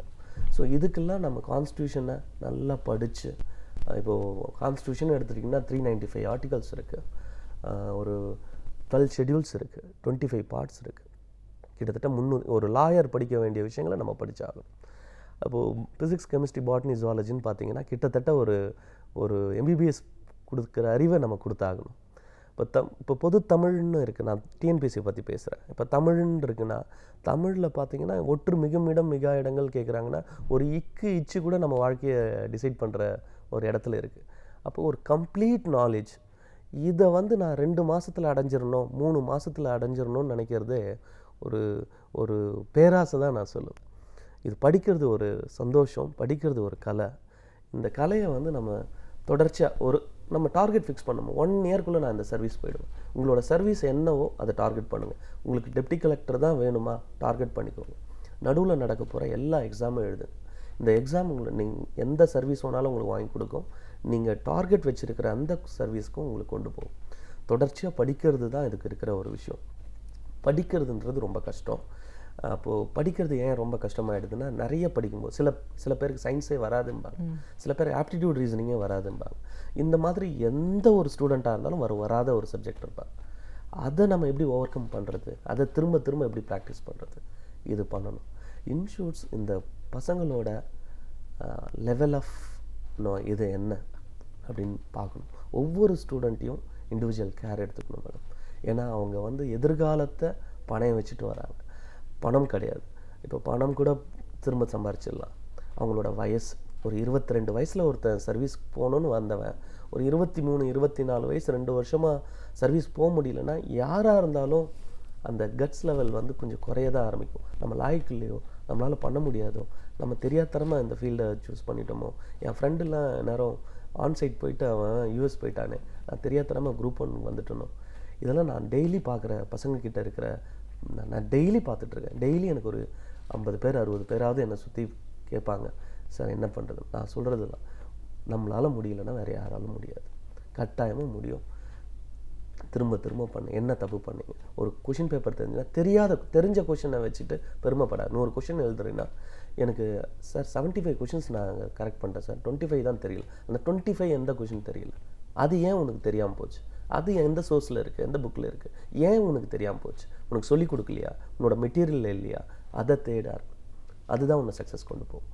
ஏன்னா ஒரு ஓவரால் ரேங்கிங்கில் ஒரு 10 லட்சம் பேர் எழுதுகிறாங்கன்னா ஒரே மார்க்கில் இப்போ 143 அப்படின்றவங்களுக்கு ஒரு சர்வீஸ் வருதுன்னா இதே 143ல் 1000 பேர் இருப்பாங்க. அப்போ ஒவ்வொரு மார்க்கிலும் 1000 பேர், ஒரு 6 மார்க்கில் 6000 வேகன்சி முடிச்சுட்டாங்க. நான் 2 மார்க்கில் தான் தோற்று போயிட்டேன் அப்படின்னு சொல்லிட்டு பெருமை கிடையாதுங்க. நீங்கள் இது வந்து நம்ம இன்ஸ்டியூட் புரிஞ்சுக்கணும். ஸ்டூடெண்ட் தளரவே கூடாது மனசு. ஏன்னா நம்மளால் முடியலன்னா யாராலும் முடியல அப்படின்னு சொல்லணும்.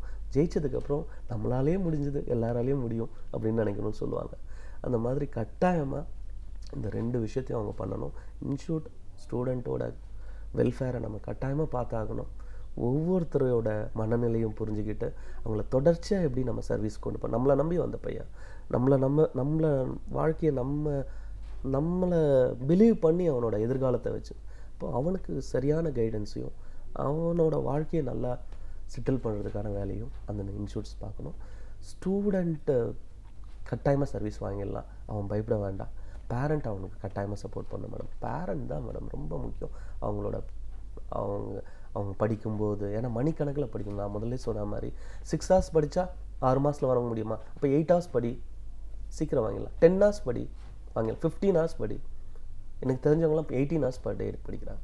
அப்போனா உங்களோட சக்ஸஸ்க்கு நேர போயிட்டே இருக்கீங்க. அப்போது ஒரு ஸ்டூடெண்ட்டை ஒரு சப்ஜெக்டை 6 hours படிக்கிறான் 6 months, ஒரு ஸ்டூடெண்ட் 8 hours படிக்கிறான், ஒரு ஸ்டூடெண்ட் 18 hours படிக்கிறான். யார் சக்ஸஸ் போவான்னா 18 hours படிக்கிறான். அதே நாலேஜோடு நான் சொல்கிறேன், ஒரே ஒரு பிஇ முடிக்கிற ஸ்டூடெண்ட்டு, ஒரே லெவல் ஆஃப் நாலேஜ் இருக்கிற ஸ்டூடெண்ட் கூட இந்த லெவலில் தான் மேடம் முன்னாடி போக முடியும். கண்டிப்பாக சார். இந்த எக்ஸாம்ஸ் பொறுத்த வரைக்கும் இன்னும் டீட்டெயிலாக பார்க்கலாம். சரி, படிக்கணும்னு வர ஆம்பிஷனோடு வராங்க. ஐஏஎஸ்னா அதுதான் அப்படின்ற இலக்குன்னு வச்சுருக்காங்களே தவிர அது இல்லைன்னும் போது அப்புறம் என்ன பண்ணணும்னு அவங்களுக்கு தெரிய மாட்டேங்குது. பட் இதில் எவ்வளோ தூரம் அவென்யூஸ் ஓப்பனாக இருக்குது, எந்த மாதிரியான விஷயங்கள் எல்லாம் அவங்க தனக்கு சாதகமாக பயன்படுத்திக்கிறதுக்குள்ள வாய்ப்பு இருக்குது? ஏதோ ஒரு ஸ்டூடெண்ட்டு கேட்குற மாதிரியே இருக்குது எனக்கு. ஏன்னா நீங்கள் அவங்களோட வழியை புரிஞ்சு கேட்குற ஒரு இது மாதிரி இருக்குது. இப்போது ஐஏஎஸ் ஊரில் இருப்பாங்க மேடம், ஸ்டேட் ஃபஸ்ட் எடுத்திருப்பான், இல்லை ஸ்கூல் ஃபஸ்ட்டாக இருப்பாங்க, 500க்கு 498 மார்க்கு 450ன்னா என்ன ஆக போகிறேன்னா ஐஏஎஸ் ஆக போகிறேங்க அப்படி தெரியாது நமக்கு எவ்வளோ கஷ்டம் இருக்குன்னு. ஒரு பொண்ணு கேட்டால் என்னம்மா ஆக போகிறேன்? ஐஏஎஸ் ஆக போகிறாங்க. என் பொண்ணு ஐஏஎஸ் ஆக போகிறேன். அப்போ ஐஏஎஸ் ஆக போகிறேன். +2 இருந்து டிகிரி என்ன ஆக போகிறேன்? ஐஏஎஸ்.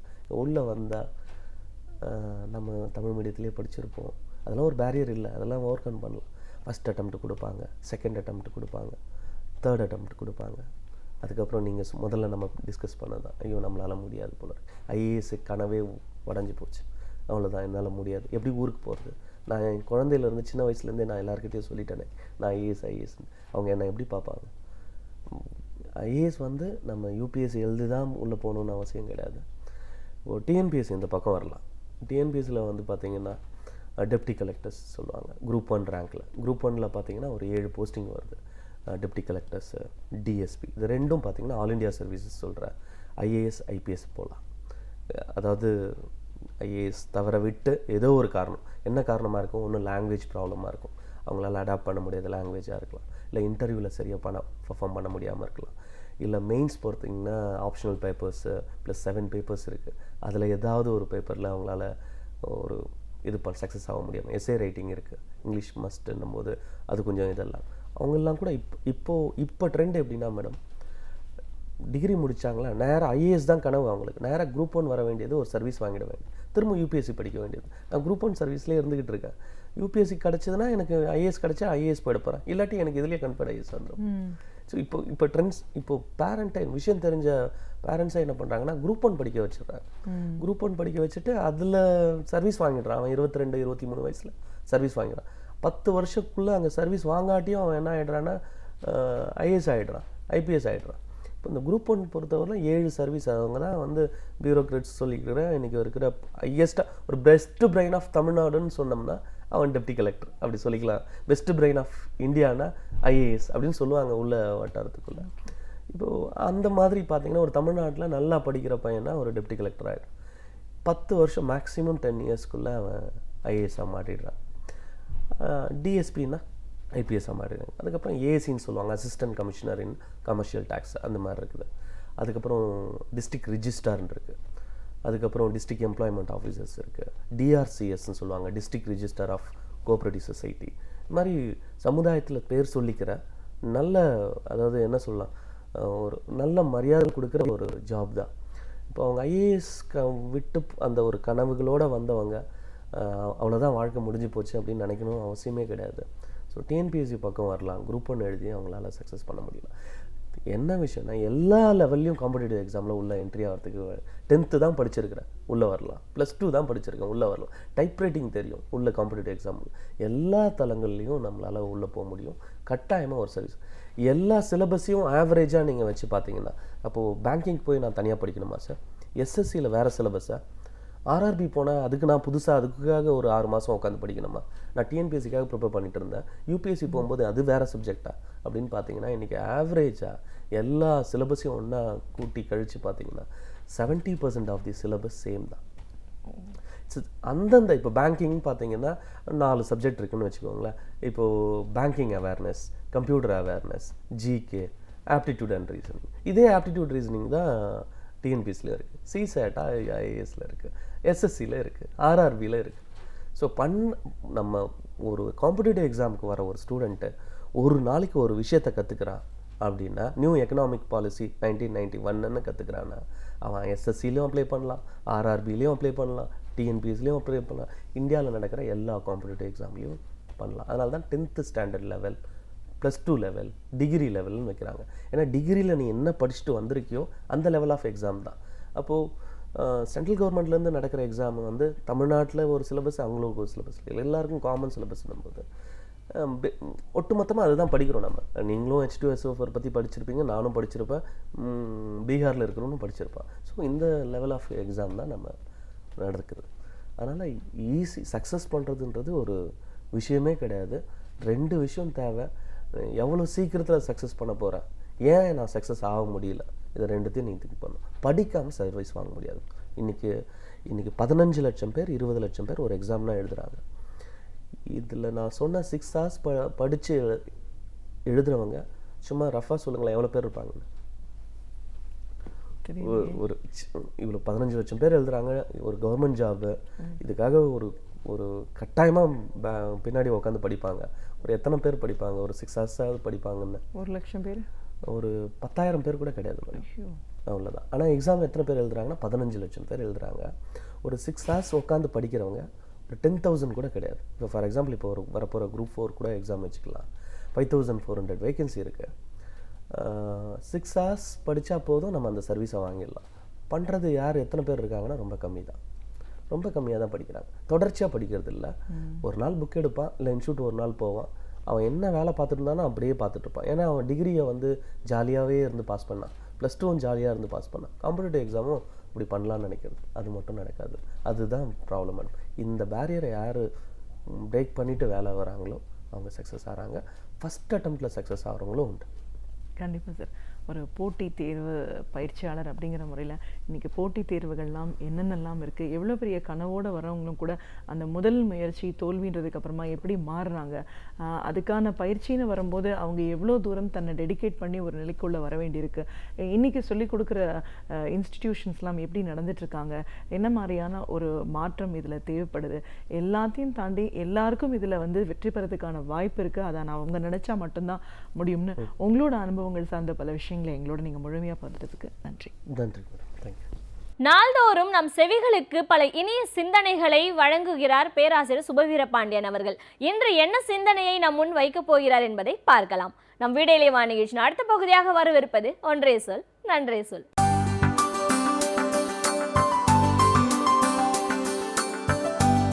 அனைவருக்கும் என் அன்பு வணக்கம்.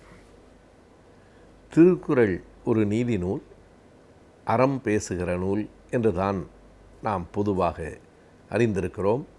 அப்படித்தான் நமக்கு பள்ளிக்கூடத்து பாடங்களிலிருந்து எல்லாம் சொல்லித் தருகின்றன. ஆனால் மிக நுட்பமாக கவனிக்கிற போது திருக்குறளை ஒரு வாழ்வியல் நூல் என்று சொல்லுவது தான் சரி.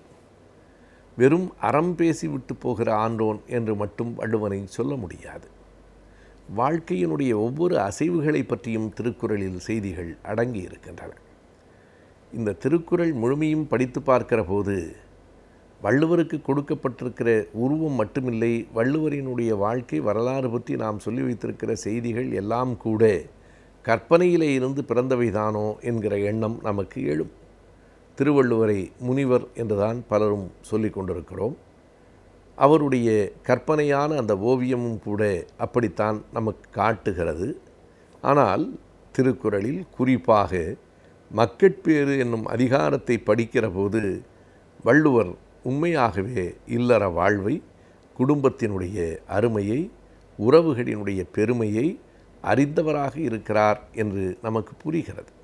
ஒரு விதமான கற்பனையில் அல்லது தன்னுடைய ஞான அறிவின் மூலம் எல்லாவற்றையும் அவர் கற்றுக்கொண்டிருக்க முடியும் என்று சொல்லுவது அவரை துறவியாகவே வைத்திருக்க வேண்டும் என்று விரும்புகிறவர்களின் எண்ணமாக இருக்கலாம். நமக்கு வள்ளுவரை பற்றி, அவருடைய வாழ்க்கை வரலாற்றை பற்றி ஒன்றுமே முழுமையாக தெரியாது என்பதுதான் உண்மை.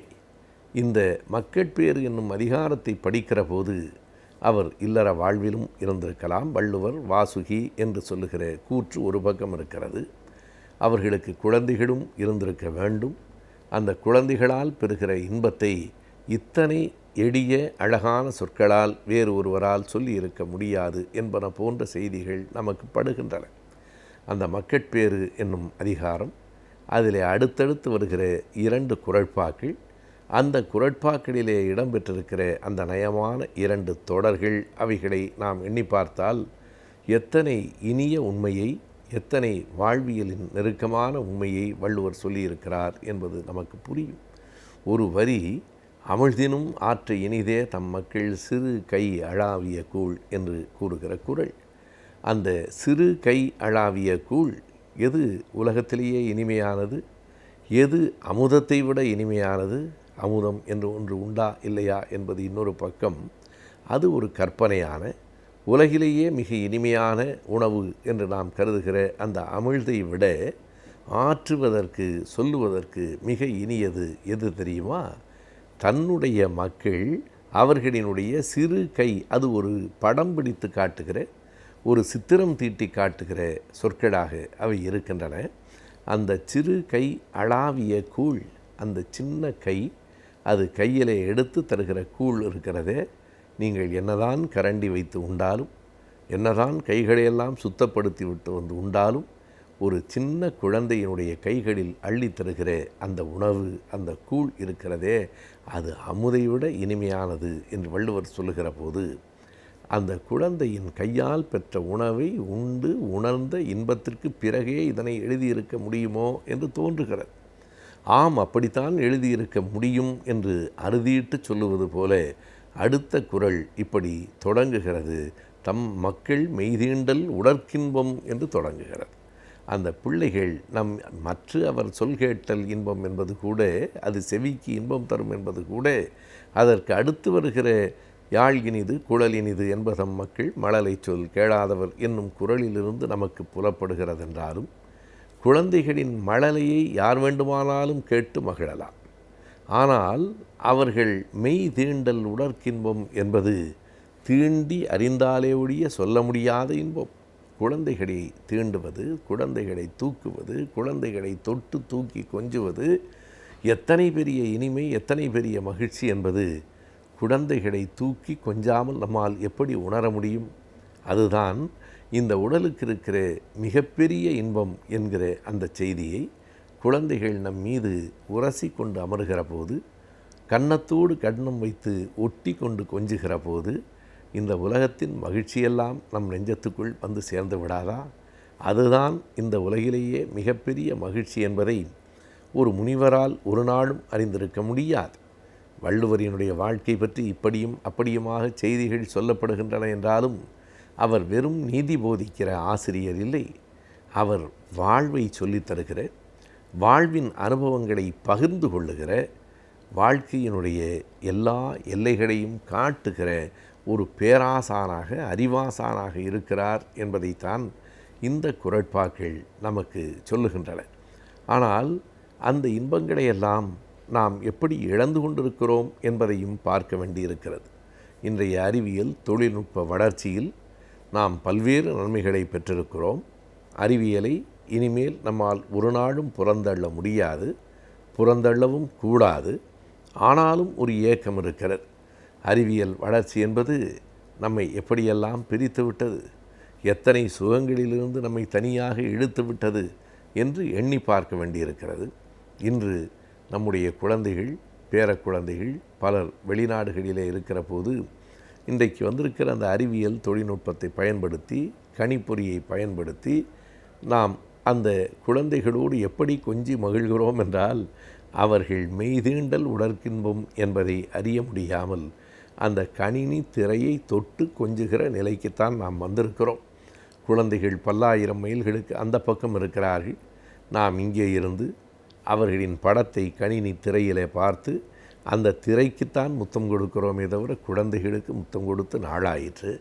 ஒரு கவிஞன் சொன்னான், காதலியோடு பேசுகிற போது இந்த தொலைபேசியை பார்த்து சொன்னானாம், இந்த தொலைபேசி மிகவும் மோசம், அவள் கொடுக்கிற முத்தத்தை அது எடுத்துக்கொண்டு வெறும் சத்தத்தை எனக்கு தருகிறது என்று சொன்னானாம்.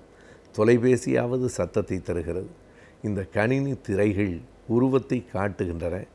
எப்படி நாம் ஆறுதல் அடையலாம் என்றால் பார்க்கவே முடியாது என்கிற நிலை மாறி இன்றைக்கு திரைகளிலாவது பார்த்து கொள்ளலாம் என்கிற ஆறுதல் இருக்கிறதே என்று நாம் கருதலாமே தவிர அறிவியல் தொழில்நுட்ப வளர்ச்சியால் நாம் பெற்ற பயன்கள் மிகுதி, ஆனாலும் இழந்தவையும் இருக்கின்றன என்பதை இந்த மக்கட்பேறு என்னும் அதிகாரத்தில் இந்த குறட்பாக்களை படிக்கிற போது நாம் அறிந்து கொள்ளலாம். குழந்தைகளை பற்றி, குழந்தைகள் தரும் இனிமையை பற்றி இதைவிட அழகாய், நயமாய், நேர்த்தியாய், இனிய தமிழில் சொல்ல முடியுமா என்று எண்ணி பார்த்தால் வள்ளுவனால் தான் முடியும் என்று கூறத் தோன்றுகிறது. நம் வாழ்க்கை முறை என்பது நாளுக்கு நாள் மாறுபட்டு கொண்டே வருகின்றது. இதற்கிடையே நம் வாழ்வாதாரத்திற்கு தேவையான பணத்தை நாம் எவ்வாறு சேமிக்கலாம் என்பதை பற்றியும், எவ்வாறு நம் வணிகத்தில் முதலீடு செய்யலாம் என்பதை பற்றியும் இன்றைய ஆலோசனை நேரத்தில் வணிகம் பகுதியில் பார்க்கலாம். நம் விடியலை வா நிகழ்ச்சியின் அடுத்த பகுதியாக வரவிருப்பது ஆலோசனை நேரம்.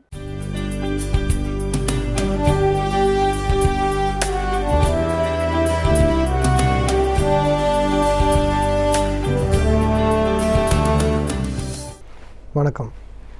இதுக்கு முன்னாடி வாரங்களில் வந்து நம்ம எப்படி ஃபண்டிங்கிறத பற்றி பேசிகிட்டு இருந்தோம், எப்படி பிஸ்னஸ் எக்ஸ்பேண்ட் பண்ணலான்னு பேசியிருந்தோம். ஸோ அதில் வந்து கடைசியாக வந்து ஒரு ஸ்டார்ட் அப் கேபிட்டலுக்கு என்ன சென்ட்ரல் கவர்மெண்ட்டில் என்ன நேமில் வந்து நமக்கு சப்போர்ட்டிங் அவைலபிளாக இருக்குங்கிறத பற்றி நம்ம பேசினோம். ஸோ அதுக்கப்புறம் வந்து ஒரு இன்குபேட்டர்ஸ்ன்னு சொல்லக்கூடியது, ஆக்சிலரேட்டர்னு சொல்லக்கூடியது, ஃபினான்ஷியல் நிறைய டேர்ம்ஸ்லாம் பற்றி பேசிகிட்டு இருந்தோம். ஸோ இப்போ நீங்கள் வந்து நம்ம கடைசியாக பேசினதில் வந்து ஆக்சிலரேட்டருங்கிற மெத்தடை வந்து நம்ம அதிகமாக சொல்லிக்கிட்டு இருந்தோம். ஆக்சிலரேட்டருங்கிறது வந்து வண்டிக்கு ஆக்சிலேட்டர் கொடுக்கும்போது எப்படி வேகமாக போதோ அதுதான் நம்ம ஆக்சிலேட்டர்னு சொல்லுவோம். அதே தான் வந்து ஒரு பிஸ்னஸ்லேயோ இல்லை ஃபைனான்ஷியலியோ சப்போர்ட் பண்ணி அதை வந்து அந்த பிஸ்னஸை வேகமாக புஷ் பண்ணக்கூடியவங்களுக்கு பேர் ஆக்சிலேட்டர். அதுக்கு வந்து சில நிறுவனங்கள் இருக்காங்க. அந்த நிறுவனங்களை வந்து எங்களை மாதிரி உள்ளவங்க வந்து ஆக்சிலேட்டர் அண்ட் இன்குபேட்டர்ஸாக ஒர்க் பண்ணுவோம். அதில் நடுவில் வந்து ஃபண்டிங்கோடு சேர்த்து பண்ணக்கூடியவங்க வந்து ஆக்சிலரேட்டருங்கிற பேரில் ரெஜிஸ்டர் பண்ணி வச்சுருப்பாங்க. ஸோ இப்போ இவ்வளோ வசதிகள் இருக்கிறதுனால இந்த மாதிரி ஃபண்டிங்கில் இருக்குது. Starting from bridge capital, mezzanine capital, நிறைய விஷயங்களை பற்றி நம்ம சொல்லிகிட்டு இருந்தோம். ஸோ இவ்வளோ விஷயங்கள் இருந்ததுக்கப்புறம் பிஸ்னஸை நல்லபடியாக நடத்துறதுக்கு ஒரு ப்ராக்ரஸாக இருக்கிறதுக்கு இப்போ லிங்க்டன் மாதிரி ஒரு சோஷியல் மீடியா நெட்வொர்க்கில் பார்த்திங்கன்னா லிங்க்டன் ஒன்று இருக்குது. அதில் போயிட்டிங்கன்னா உங்களோட ப்ரொஃபஷனல் நெட்வொர்க், உங்களுக்கு தேவையான உங்களை மாதிரி உள்ள ஒரு பிஸ்னஸை சேர்ந்தவங்களை அதில் வந்து தொடர்பு ஏற்படுத்திக்கிட்டு அவங்கள்ட்டையும் நம்ம நிறையா ஆலோசனைகளை கேட்டுக்கலாம். இல்லை அவங்கள்ட்டேருந்து விஷ் லிஸ்ட்டுங்கிற ஒரு விஷ் லிஸ்ட்டுன்னு சொல்லக்கூடியது, ஒரு 10 பேரை நமக்கு வந்து ஒரு விஷ் லிஸ்ட்டில் வச்சுக்கிட்டு அவங்கள்ட்டேருந்து நம்ம கண்டினியூஸாக ஒரு சப்போர்ட்லாம் எடுத்துக்க முடியும். ஸோ இது மாதிரி வந்து நம்ம ஃபினான்ஷியலில் வந்து இவ்வளோ க்ரோ ஆகிறதுக்கும் இவ்வளோ சப்போர்ட் பண்ணுறதுக்கும் இருக்கிறத பற்றி பேசினோம். மார்க்கெட்டிங்கை பற்றி பேசியிருக்கோம். ஸோ அதுமாதிரி ஒரு ட்ரபிள்ஸ் எப்படி ஹேண்டில் பண்ணுங்கிறதையும் பற்றி நம்ம சொல்லியிருக்கோம். எப்படி ஃபினான்ஷியலாக ட்ரபிள் வந்ததுன்னா என்ன மாதிரிலாம் நம்ம அணுகுமுறை பண்ணணும், அந்த அணுகுமுறையில் வந்து எப்படி போனால் நம்ம அதை ஸ்டாப் பண்ண முடியுங்கிறத சொல்லியிருந்தோம். அதில் வந்து முன்னாடி பேசினது வந்து ஒரு சில பாயிண்ட்ஸை கவர் பண்ணியிருந்தோம். இப்போ ஒரு ஃபைனான்ஷியலாக ஒரு ட்ரபிளில் இருக்குது, ஒரு கம்பெனி நல்லா நடத்திக்கிட்டு இருக்காங்க. அந்த நடத்தினதுக்கப்புறம் இப்போ ஒரு 2-3 வருஷம் ஆயிடுச்சு.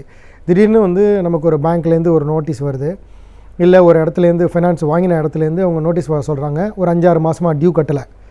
இப்போ கட்டாததுனால அவங்க வந்து இந்த எய்தர் அசட்டை பொசிஷன் எடுக்கிறதுக்கு பார்க்குறாங்க, இல்லை அதுக்குண்டான வெஹிக்கிளையோ எதையோ ஒன்று பொசிஷன் எடுக்கிறதுக்கு பார்க்குறாங்க. இதுதான் வந்து நிறைய சுச்சுவேஷனில் வந்து ப்ராப்ளம் வரக்கூடியது. இந்த ப்ராப்ளம் வரதுக்கு முக்கியமான காரணம் வந்து முன்னாடி ஆரம்பிக்கும் போதோ இல்லை எவ்ரி இயர் வந்து கம்பல்சரியாக வந்து ஒரு ப்ராப்பர் கன்சல்டன்ஸை எவ்வளோ செலவு பண்ணி பிஸ்னஸ் பண்ணுறாங்க, எவ்வளோ செலவு பண்ணி மார்க்கெட்டிங்க்கு ஸ்பெண்ட் பண்ணுறீங்க, ஃபைனான்ஸ்க்கு ஆள் வச்சுக்கிறீங்க, டெவலப்மெண்ட் பண்ணுறீங்க, கார் வாங்குறீங்க, ட்ரக்ஸ் வச்சுருக்கீங்க, எல்லாம் நிறைய இருக்குது.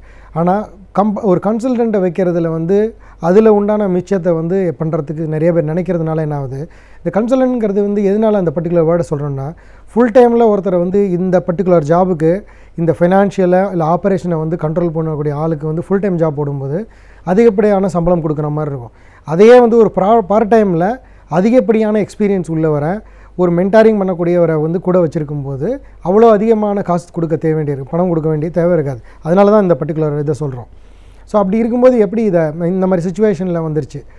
இந்த சுச்சுவேஷனை சால்வ் பண்ணுறதுக்கு வந்து எவ்ரி இயர் நம்ம முன்னாடி சொன்ன மாதிரி எவ்ரி இயர் கண்டிப்பாக வந்து ஒரு ப்ராப்பரான ஆளை வச்சு ஒரு ப்ராஃபிட் லீக்கேஜ் அனாலிசிஸ் ஒன்று பண்ணணும். ஃபைனான்ஷியல் சிஸ்டம் எப்படி இருக்குன்னு பார்க்கணும்.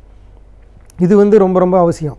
எவ்ரி ஒரு 40 இயர்ஸ்க்கு மேலே வந்து கம்பல்சரியாக எல்லாரையும் வந்து மெடிக்கல் செக்அப் பண்ணுங்கள், ஃபுல் பாடி செக் பண்ணுங்கள், பிளட் டெஸ்ட் பண்ணுங்கள், பிளட் சுகர் பண்ணுங்கள். ஏன்னா கம்பல்சரியாக 40 இயர்ஸ்க்கு மேலே பிளட்டு சுகர் வரும்னு சொல்கிறாங்க, கொலஸ்ட்ரால் வருங்கிறது இருக்குது நிறையா பேருக்கு. இது வந்து காமன். அதே மாதிரி தான் கம்பெனிக்கும் கம்பல்சரியாக ஃபினான்ஷியல் செக்கப்பும் பிஸ்னஸ் செக்கப்பும் பண்ணி தான் ஆகணும். அது வந்து நிறைய பேர் அந்த காசை மிச்சம் பண்ணுறதுக்கு ட்ரை பண்ணுறதுனால என்ன ஆகுது, இந்த சர்வீஸ் இண்டஸ்ட்ரியை வந்து நிறைய பேர் எப்படி நினைக்கிறாங்கன்னா, இதெல்லாம் முடிஞ்சதுக்கப்புறம் பணம் கொடுத்துக்கலாம், பாக்கி எல்லாத்துக்கும் வந்து பணத்தை கொடுத்துட்டு வேலையை செய்ய சொல்லுவாங்க.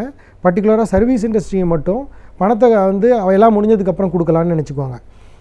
அதில் வந்து இருக்கிற இம்பார்ட்டன்ஸ் வந்து நிறைய பேருக்கு புரிய மாட்டேங்குது.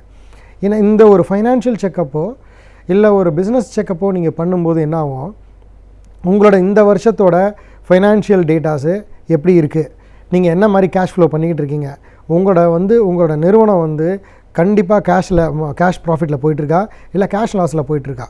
ஏன்னா பேலன்ஸ் ஷீட்டு அக்கௌண்ட் சப்மிட் பண்ணுறதுங்கிறது அது ஒரு மாதிரியான விஷயம், அக்கௌண்ட்ஸை எழுதி சப்மிட் பண்ணுறதுங்கிறது ஒரு வேறு விஷயம். அந்த சப்ஜெக்டை பற்றி நம்ம பேசலை. நம்ம பேசிகிட்டு இருக்கிறது ஒரு ரியலாக வந்து அந்த பிஸ்னஸில் ப்ராஃபிட் லீக்கேஜ் எங்கேயாச்சும் இருக்கா, அதாவது வர ரா மெட்டீரியல்ஸ் வந்து அதிகப்படியான காசு கொடுத்து நம்ம வாங்குகிறோமா, ரா மெட்டீரியல்ஸ்க்கும் ப்ரொடக்ஷன் சப்ளை பண்ணுறதுக்கும் சைக்கிளிக்கல் பீரியட் அதிகமாக இருக்கா, அதை ப்ராப்பராக கிரெடிட் கொடுத்து வாங்குகிறோமா, இல்லை வந்து நம்மளோட ஓன் ஃபண்ட்ஸில் யூஸ் பண்ணுறோன்னா நமக்கு நிறையா வந்து கேபிட்டல் லாஸ் ஆகுதா, இல்லை நமக்கு வர வேண்டிய வந்து ஃபண்டிங் வந்து கரெக்டான டேட்டில் வருதா. இதுக்கு எல்லாத்தையும் மேட்ச் பண்ணி பார்க்கும்போது கரெக்டான லாபம் பர்சன்டேஜ் வந்து நமக்கு வந்து சேருதா அப்படிங்கிறத நம்ம வந்து கண்டிப்பாக அனலைஸ் பண்ணணும். இதே மாதிரி வந்து ஒரு மெஷினரி அனாலிசிஸ், இது இந்த மெஷினரி எல்லாம் கரெக்டாக போகுதா, இதோட ப்ரொடக்ஷன் வந்து நம்ம எதிர்பார்த்த அளவுக்கு இந்த ப்ரொடக்ஷன் இருக்கா அப்படிங்கிறத வந்து எவ்ரி இயர் நம்ம அனலைஸ் பண்ணலைன்னா கண்டிப்பாக வந்து நமக்கு ஒரு 2-3 இயர்ஸ் கழித்து இந்த மாதிரி ஒரு ஃபினான்ஷியல் ட்ராப்பில் வந்து மாட்டிக்கக்கூடிய சுச்சுவேஷன் வரும். இப்போ நம்ம சொன்னது ஒரு ப்ராஃபிட் லீக்கேஜ் அனாலிசிஸ், அதே மாதிரி ஃபைனான்ஷியல் லீக்கேஜ் அனாலிசிஸ்னு ஒன்று இருக்குது. அதை என்ன சொல்லுவோன்னா, கேபிட்டல் எப்படி இருக்குது, இவங்களோட ரிசர்வ் அண்ட் சர்ப்ளஸ் எப்படி இருக்குது, பேலன்ஸ் ஷீட்டை என்ன மாதிரியாக ஸ்ட்ரக்சர் பண்ணியிருக்காங்க, அந்த பேலன்ஸ் ஷீட்டில் சொல்லியிருக்கிறது, ப்ராஃபிட் அண்ட் லாஸ் அக்கௌண்ட்டில் சொல்லியிருக்கிறது, அது ரியலாக நடக்கிறது, இது 3 வந்து கரெக்டாக சிங்க் ஆகிருக்கான் அப்படிங்கிறத வந்து பார்த்துட்டு அதுக்குண்டான அட்வைஸை ஒருத்தர்கிட்டேருந்து ப்ராப்பராக எடுத்துக்கிட்டோன்னா என்ன ஆகும்னா கண்டிப்பாக வந்து இந்த மாதிரி ப்ராப்ளத்தில் வந்து மாட்டிக்க மாட்டாங்க. இப்போ நம்ம முன்னாடி சொன்ன மாதிரி ஒரு பேங்க்லேருந்து ஃபினான்ஷியல் ப்ராப்ளத்தை எப்படி பேசலாம் அப்படிங்கிறத நம்ம சொன்னோம். அந்த ஃபினான்ஷியல்லேருந்து இந்த மாதிரி அனலைஸ் பண்ணாததுனால தான் அதிகப்படியான நிறையா பேருக்கு வந்து இந்த மாதிரி ஒரு பிரச்சனை வருது. 2 வருஷம் பிஸ்னஸ் பண்ணியிருப்பாங்க, 2வது வருஷத்துலேருந்து பணம் கட்ட முடியாமல் ஒரு 5-6 மாதம் இஎம்ஐ கட்ட முடியாமல் போய் அவங்களுக்கு அந்த நோட்டீஸ் வர ஆரம்பிக்குது. நோட்டீஸ் வர ஆரம்பித்தாலும் என்ன பண்ணுறதுன்னு தெரியாமல் இருக்காங்க. உடனே வந்து டிஆர்டிக்கு போவோம், சர்ஃபாசி ஆக்ட்டுக்கு போவோம். இந்த மாதிரி பல பிரச்சனைகளை வந்து அந்த பர்டிகுலர் கிளைண்ட்டு எந்த இடத்துலேருந்து பாரோ பண்ணாரோ அவங்கள்ட்டேருந்து நோட்டீஸ் வர ஆரம்பிக்கும். இப்போது 2 பேரும் வந்து ஒரு பிஸ்னஸ் வாங்குறவங்க வந்து ஒரு கடன் கொடுக்குறவர்கிட்டேருந்து வாங்கியிருப்பாங்க. அது பேங்காக இருக்கலாம், ஃபைனான்ஸாக இருக்கலாம், ப்ரைவேட்டாக இருக்கலாம். அப்போ பிஸ்னஸ் நடத்துகிறவங்க என்ன சொல்லுவாங்க, நம்மளை பாருங்கள் இந்த மாதிரி இவங்க வந்து கண்டினியூஸாக இது பண்ணுறாங்க, நோட்டீஸ் அனுப்பிச்சிக்கிட்டு இருக்காங்க, நமக்கு வந்து இந்த மாதிரி நிலைமையில் இருக்கும் அப்படிங்கிறது. இது வந்து நம்மளோட ப்ராப்ளம். நமக்கு பிஸ்னஸில் வந்து ஃபைனான்ஷியல் பிரச்சனை வந்ததுன்னா நம்ம தான் அதை ஃபேஸ் பண்ணணும். அதை விட்டுட்டு அவங்களோட லாபம் நம்மள்ட்டேருந்து 2% வாங்குறாங்க, 3% வாங்குறாங்க, இல்லை 1.5% வாங்குறாங்க அப்படிங்கிற டாப்பிக்கு நம்ம போகக்கூடாது. ஏன்னா நம்மளோட லாபத்தை வந்து செக் பண்ணி நமக்கு எத்தனை பர்சன்டேஜ் இருக்குது அந்த பர்சன்டேஜில் லாபம் கொடுக்க சொல்லி அவங்க பணம் கொடுக்கல, அவங்களோட வட்டிக்கு பணம் கொடுத்துருக்குறாங்க, நம்மளோட வியாபாரத்தை நம்ம பண்ணிகிட்ருக்கோம். ஸோ அப்படி இருக்கும்போது அந்த மாதிரியான ஆர்கியூமெண்ட்டை தவிர்த்துட்டு நீங்கள் வந்து இத்தனை நாளாக நான் பணம் கட்டிட்டேனே, இப்போ என்ன பண்ணுவாங்க, ஒரு சில பேர் வந்து ஒரு 10 லட்சம் இல்லை 1 கோடி ரூபா கடன் வாங்கியிருப்பாங்க, ஒரு வந்து 4 வருஷம் பிஸ்னஸ் நடத்தியிருப்பாங்க, 4 வருஷத்தில் வட்டி வந்து 5-6 வருஷத்தில் வந்து 1 கோடி ரூபா வட்டியே கட்டியிருப்பாங்க. ஸோ நான் வந்து வட்டி கட்டி முடிச்சிட்டேன், இனிமேல் அதுக்கு நான் உங்களுக்கு பணம் கட்டணும், என்னை வந்து அதிகப்படியாக வாங்குறீங்க அப்படிங்கிறது சில பேர் பேசக்கூடிய வார்த்தைகள் இது. அதை வந்து நம்ம அவாய்ட் பண்ணிக்கிறது நல்லது. ஏன்னா அவங்க பணம் கொடுத்தது அவங்களோட ஓன் கேபிட்டலை அவங்களுக்கு வருமானம் வரணுங்கிறதுக்காக தான் கொடுத்துருக்குறாங்க. ஸோ அப்படி இருக்கும்போது நம்ம கொடுத்த பணம் அவரோட வட்டியை தான் போய் சேரும். அவங்களுக்கும் பல கமிட்மெண்ட்ஸ் இருந்திருக்கும். இப்போ நம்ம ரெண்டு சைடையும் பற்றி பேசிகிட்ருக்கோம், ஒரு சைடை மட்டும் பேசலை. ஒன்று கடன் கொடுத்தவங்களோட பாதிப்பு, இன்னொன்று கடன் வாங்கினவங்களோட பாதிப்பு. கடன் கொடுத்தவங்களோட பாதிப்பு வந்து அவங்களோட மார்ஜினுக்கு மேலே அவங்க ஒர்க் பண்ணவே முடியாது. அந்த 1% இல்லை 1.5% எந்த பர்சன்டேஜ் பர் மந்த்து வந்து ஆஸ் பர் த ஆர்பிஐயில் என்ன வராங்களோ அதுபடி தான் அவங்க பண்ணியிருப்பாங்க. அதில் வர லாபத்தை வச்சு தான் அவங்க அடுத்த ரவுண்டு ரொட்டேஷன் பண்ணுவாங்க. ஆனால் பிஸ்னஸ் பண்ணுறவங்க அவங்களோட மார்ஜின் 2% இருக்கும், 5% இருக்கும், 15% இருக்கும், இல்லை 50% கூட இருக்கலாம். இந்த லாபத்தை பார்க்கும்போது இது ரெண்டையும் வந்து நம்ம ஒருத்தருக்கு ஒருத்தர் அவங்க இவ்வளோ எடுத்துக்கிட்டாங்க இவங்க இவ்வளோ எடுத்துக்கிட்டாங்க பேசுகிறத நம்ம அவாய்ட் பண்ணிக்கலாம். ஸோ இப்போ இதில் வந்து எப்படி இந்த மாதிரி ஒரு ஃபைனான்ஷியல் பிரச்சனை வந்ததுன்னா சால்வ் பண்ணலாம் அப்படிங்கிறத பற்றி பேசியிருந்தோம். இதை வந்து மேலும் வர வாரங்களை பார்க்கலாம். வணக்கம். நாம் கற்றறிந்த விஷயங்களை காட்டிலும் நாம் கற்றிடாத பல அரிய தகவல்களை நம் சிந்தனைக்கு உரமூட்ட வருகிறார் டாக்டர் கார்த்திகேயன் அவர்கள். நம் விடியலை வா நிகழ்ச்சி நிறைவு பகுதியாக வரவிருப்பது கற்றலும் கற்பித்தலும்.